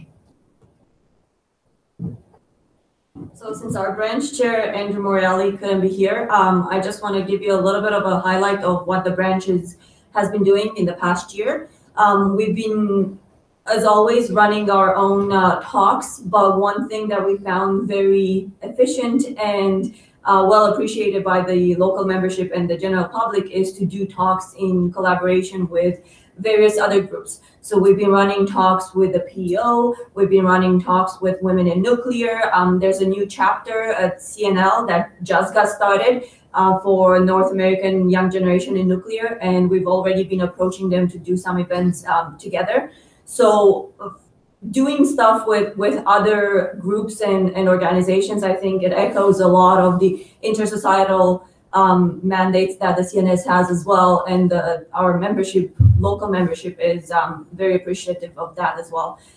The other big thing that we've been doing is supporting the local science fair. So every year the CNS is going there and looking at the projects that we've had, and this year for the local area we've had over 50 projects. 4 students move on to Canada-wide, and for the 4th year in a row, we brought back some medals. So this year we had 2 bronze medals that we won at the Canada-wide. So the branch is supporting the science fairs, and I think that's something that CNS branches in general should be doing more of and supporting the new generation coming up. Thank you. Okay, next, were you going to say anything more with the Toronto branch? Okay.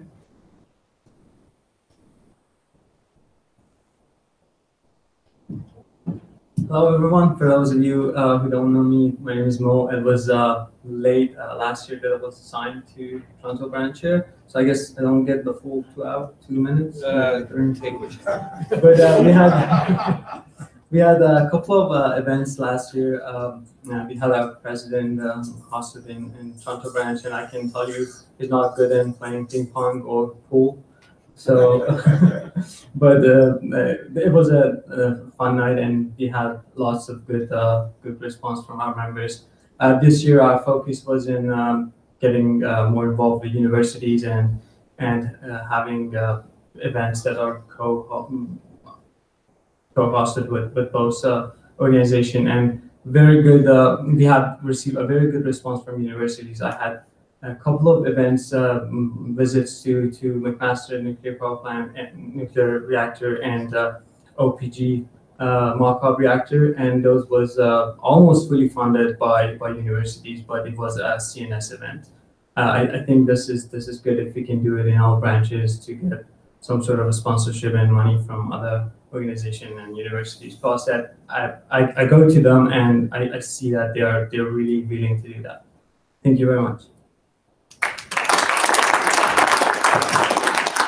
Any other branch reports?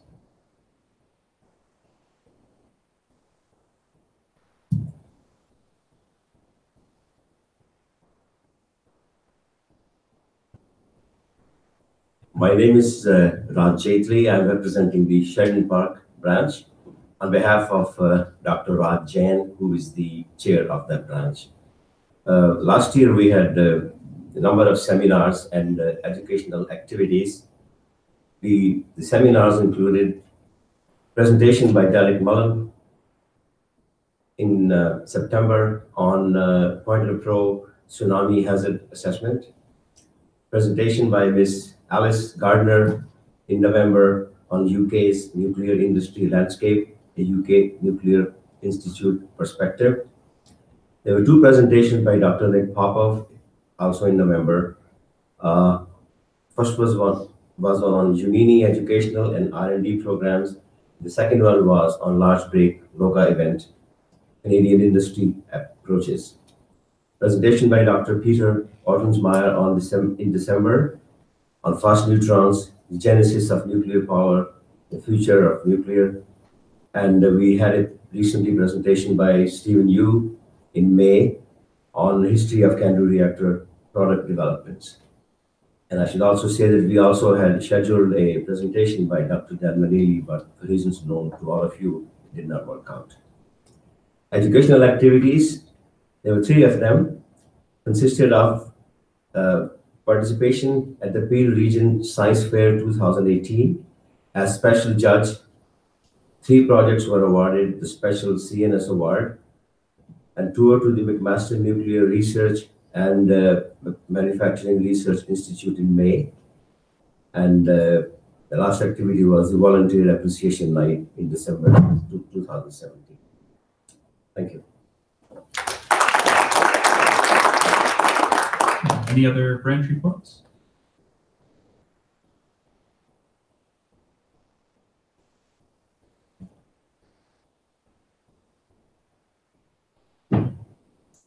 I'm Derek Mullen with the New Brunswick branch. I've never been accused of being brief, but I will try this time. Just to reflect Dr. Rubin's sentiments in his earlier presentation that membership has increased. The New Brunswick branch executive is proud that in the last year our membership has increased by about 21%. So we've had over the last 3 or 4 years, it's really taken off, and we attribute a lot of that to the lecture series, the speakers program that we have bringing people in. That being said, people need to see value for what the branches are doing. And all that being said, it is difficult out on the East Coast, so I'll take you up, Mr. Gamage, and by all means, come out and visit us. And anyone else who wants to come out and speak to the branch, by all means, give me a call. Overall, we've had a fairly active year. We've had about 6 different lectures of a variety of different topics, and we try to mix those up so that it's of interest to the membership. Also with Alice Gardner, who came out, we had a nice dinner for her at the beautiful Union Club, an old heritage building, a historic place in Uptown St. John. So that went off really well. We had about, I think, around 58 members. We do appreciate the executive at Point Pro. They have been stepping up and helping out to support the local branch for the Canadian Nuclear Society. With the site vice president, Brett Plummer, has really encouraged on-site lunch and learn sessions. So he's provided a lot of moral and financial support for those so that we could, bring in food for people as well. So that helps to attract people. They want to get something out of it. If you give them a free lunch, hey, they come. So it's good. Overall, the New Brunswick branch is proud of our accomplishments. We do, like I said, we do face challenges with our speakers program because of our remote location. However, we are working on improving that area, and we'll continue to look for collaboration opportunities within New Brunswick. We do collaborate with the Association of Professional Engineers and Geoscientists of New Brunswick. A lot of time at our lectures, we get people there from academia and engineers from industry. It's not just retirees and other nuclear people who are coming out to our events. We often supplement those by saying, okay, we're going out for some beer afterwards, come on and socialize with us. So people tend to like that personal aspect of it. More recently, there's a group in St. John called the Lancaster Golden Services Club. And they've approached me so that when we have speakers come in, let them know because they'd like to participate or have that speaker go to talk to them as well. So our outreach initiatives are bearing some fruit. We still want to talk to the IEEE in New Brunswick and see what else we can generate there. So we're trying to spread that very positive nuclear message, give very interesting presentations to staff at Point Pro. And, there are things that are coming up. We're excited. In the last 5 months, we haven't been all that active in our speakers program. Point Pro is facing a fairly challenging outage, planned maintenance outage, which we've successfully gone through. But we're looking at ramping up now for the rest of the year. All good. Thank you.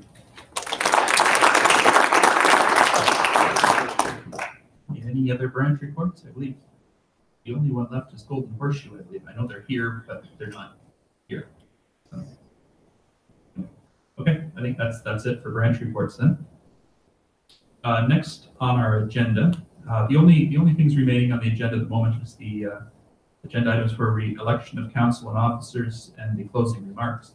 So before we get to those, I'll ask, is there any other business? I don't believe there's been any items submitted. I have been notified of no other business prior to this Okay, so in that case, we'll move over that agenda item. And next I'll call on Peter Zamoya to go through the election of council and officers.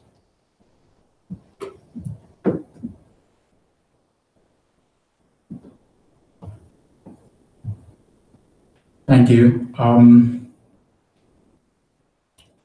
The mandate of the immediate past president of CNS is to serve as the chief electoral officer in the election of council members and executive.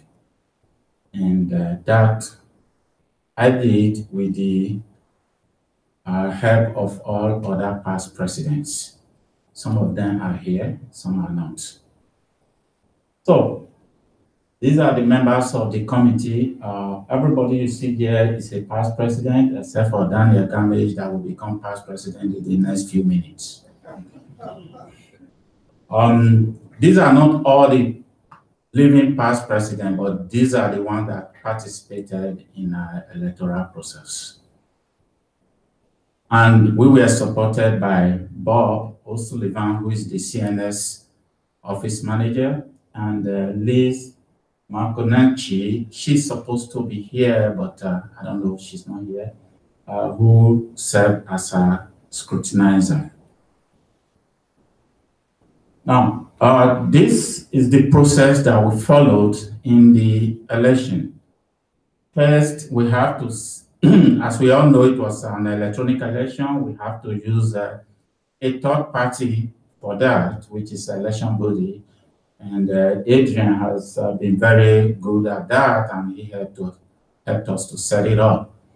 And each CNS, all of you here, would have received, pre-notice and the notice from election body with, and then the voting period, and the people that are standing for the various elections into council and into the executive. During the process, when the voting started, which was on the 8th of May, we sent out reminders to let people know you have to vote. We had a good participation by members, but we think we could do better. Now, this is a brief summary of what happened. About 30.6 or 30.7% of the total membership participated in the election. In real figure, 267 people voted out of 863 members, so which amounted to that. And all the members, we had 26 people that were contesting the 24 available council seats. The good thing is at the end of the elections, even the least person, the person with the least votes still had 111 votes, so which was very encouraging, whereas the person with the highest number of votes had 212. And then same thing with the second vice. Oh, okay. One step backward. When we sent out the nomination, we had, like I said, 26 people wanting to fill the 24 council seats. Then for the executive, all the offices, which are usually the office of the first vice president, the second vice president, the treasurer, and the secretary. Those are the 4 offices that we elect people. 3 of those offices, we had only 1 nomination each. That's the first vice president, the secretary, and the treasurer. Whereas for the second vice president, we had 3 nominations, which means we had to have an election for that. And from what you see there was also a reasonable response to the 3 people that put their name forward for the position of second vice president. Next slide. At the end of the day, these are the people that, the 24 people that got elected out of the 26 that stood for council election. So they are there, the 24. And next one, for this, that was a double question. Okay, thank you. For the position of the second vice president, like I said, there were 3 nominations, and the one with the highest vote was Aman Usmani. So with the position of first vice president, we had 1 nomination, which is Pete Stratton, who was the second vice president in the previous year. And then for the position of the secretary was Colin Hunt. He was the returning secretary, and same thing with the treasurer, Mohammed Yunus. Then we have 3 non-elective positions according to our bylaws. That's the first vice president automatically becomes the president. So it doesn't need to be nominated or voted for. Then the sitting president becomes the immediate past president. Whereas the 3rd position is our agreement with the CNA. Whoever becomes the president of CNA is an automatic member of the CNS Council. So those are the 3 positions. At the end of the day, we had a full slate of council and executive. So for the council, Colin, can you please? Okay. The next slide is the scrutiny of our election process. First, we have to have an independent member who goes through everything we do to be sure that they all follow the process and protocol that was approved by council. So Liz was our scrutinizer for this year. The first thing she does is to have the list of all eligible voters are supplied by the CNS office. That's everyone that is in good standing. Then, before the election starts, she has to compare this list with the list in election body to be sure that they are exactly the same and no member has a repeat in the election body, because it's one person, one vote. Then she did that. Then after the election, she has to go through the report from election body to be sure that there was no irregularity in the election process.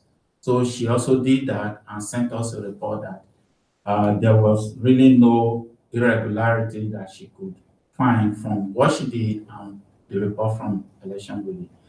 And then the third responsibility of the scrutinizer is to say that the result, which we've just gone through, that the council and the executive are exactly as they were. So this was done, and that's why I thought if she was here, she could have answered any question, but she's not. But we do this every year. Next slide. So based on all this is the result of our 2018-2019 executive. The president will be John Loxart. The immediate past president will be Daniel Damage. First vice president, Keith Stratton. Second vice president, Aman Usmani. The secretary will be Colin Hunt, and the treasurer will be Mohammed Yunis. Next slide. Okay. No. Thank you. No. Forward. Yeah. So based on all this is the new slate for the new council 2018-2019. What you see here is the first result I showed you earlier of the council with John Barrett included. That constitutes the CNS council. One thing is missing there, or I think one thing is missing in this slide. The first sentence on this slide is the CNS executive and this list. That constitutes the 2018-2019 council. The 6 people we saw earlier in the previous slide and this list, we give a total of 24, am I right? 24 plus 6, which is 30 for this council year.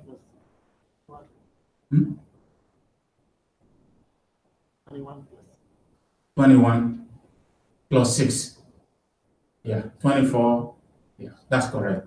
21 plus 6 to give the new council for 2018-2019. What happened is our council maximum is 30.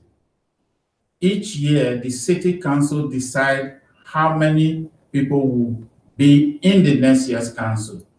It will not be less than 15, but will not be more than 30.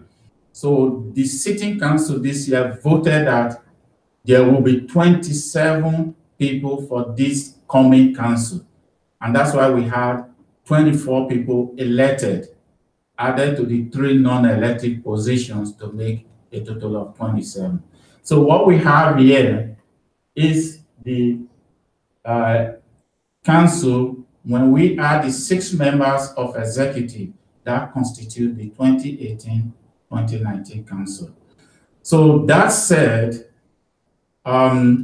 before I move a motion, I want to know if anybody has a question or comments on what we've done.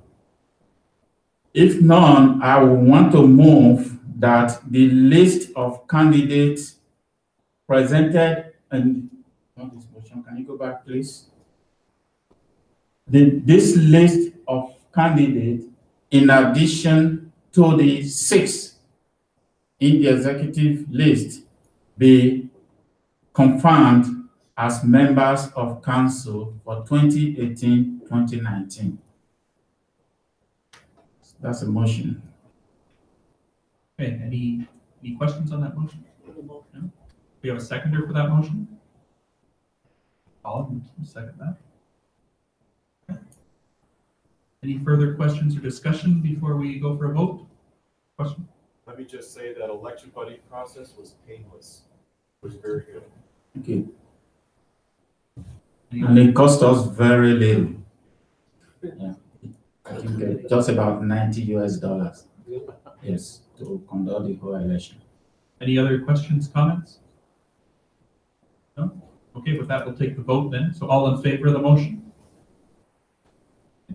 Any opposed? Any abstain? Okay. Motion is carried. My next motion is, can you please go back to the executive list? My next motion is I move that the candidate presented here be confirmed as officers of the CNS for the 2018-2019 council year. Seconder for that motion? Winder? Any questions or discussion on the motion? None? Okay, we'll take a vote. All in favor? Any against? Any abstentions? Okay. So, and in conclusion, I want all the newly elected officers to please rise. Aman, you can come over. That's my last task as immediate past president. I come over and take my seats as part of the executive.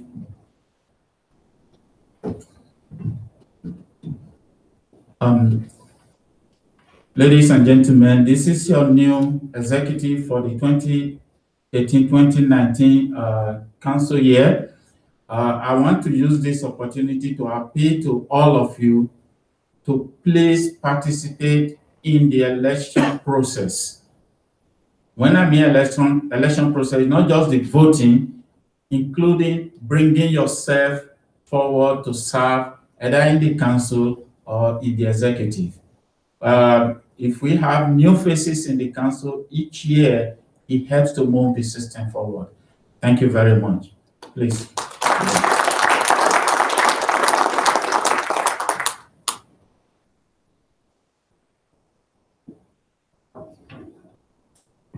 Okay, thank you, Peter. And thank you, Peter, for all the work that you have done as past president and also as all the work you've done to run this election. It actually is a fair amount of work that needs to be done. And you've done a great job of doing so.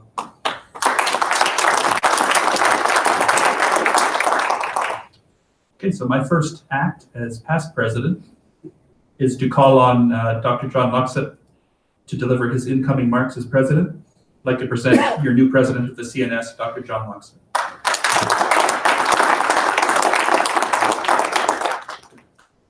And I'll present the gavel. Thank you. I believe you already have one of these, but now you've got another one. Yeah. Play the drums. That's right. Well, I appreciate all of you who've come to this AGM and sat through the whole event. To be mercifully brief and allow you to get up and leave this room and the discomfort of the chairs, which are like all meeting chairs, they're never comfortable. I'll keep my remarks brief, but firstly, I wish to thank Daniel Gamage, our outgoing president, for his excellent leadership over the past year.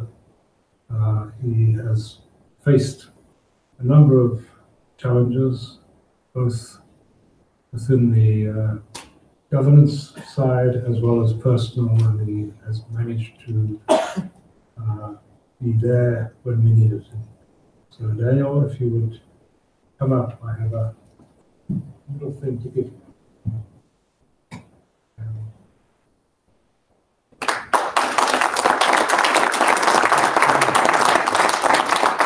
Traditional plaque which recognizes service last year as president. So as I said, I'm going to be brief. what I will tell you is all the things I will try and promise to do in the coming year, and like every past president, I will ultimately fail in many ways. But I'll try not to fail. But the first thing is a traditional promise to visit all the branches. And with all the branches, it's actually become a bit more challenging, especially trying to fit in the chapters of the different of the Western branch, which I'll try and do, but there are parts of Canada I've yet to visit, so that's a good enticement. I've been to Saskatoon, I've been to Calgary, I haven't been up north, so that will be a first.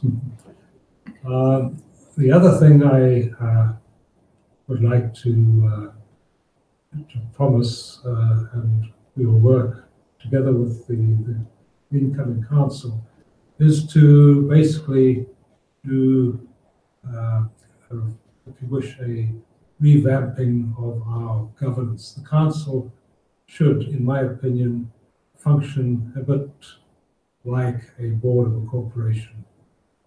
We are, in effect, the board of this non-profit corporation, and we should follow similar governance that applies as appropriately. Main thing is to have efficient meetings and ensure that items are brought to the attention of council for decisions where they're needed.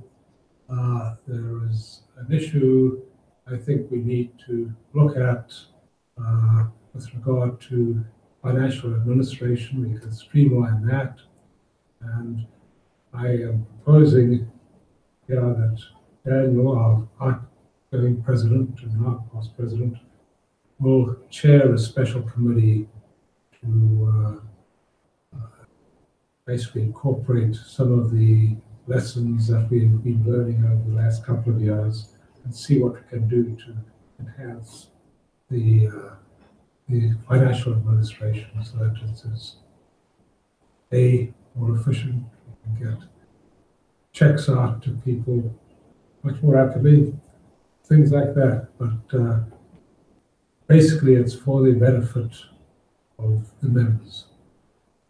We need to be able to make timely decisions, get input from the various members of council, have reasonable debate, but close off issues without ongoing extensive debate, which sometimes happens. That's not unique to the CNS. It's very common in many boards, certainly ones that I've been associated with. There have been times where things get a little wacky.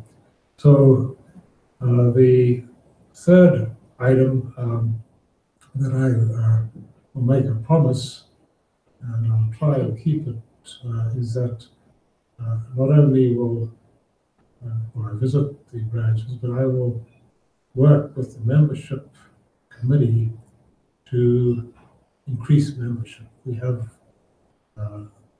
good opportunities, I believe, both to capture some of the retiree population, which increasingly increases, and also the young student population, not just in universities, obviously, but also broaden out to colleges. So I will state that my goal will be to increase membership by 10%. And next year, I will report how well I've done or how poorly I've done, and you can then throw rotten tomatoes at me if you wish. But with that, I would like to close off my remarks, because I can also have a habit of digressing and taking up a lot of additional time, so I'll avoid doing that today. And I'd like to thank you all and call this meeting to a close. Thank you.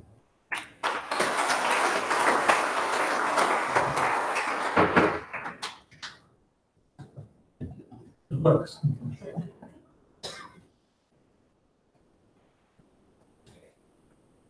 Ladies and gentlemen, the last act of business of this meeting is adjournment. No members attending at this AGM have drawn attention to any other business we made to deal with, so I hereby move that we adjourn the 21st Annual General Meeting of the Canadian Nuclear Society. Do I have a second? Call it, Mr. Past President. Meeting is adjourned. No. Who seconded? Oh, that was pretty obvious. Okay, there you go, Matt. Now, we're officially closed, but one final piece of administration I want everybody here to deal with. Please make sure that you've seen Matt Morgan Brown and signed the attendance sheet. Morgan, stand up, take a wave. If you haven't signed in, sign in with Morgan. Because if you haven't, they have an illegitimate meeting.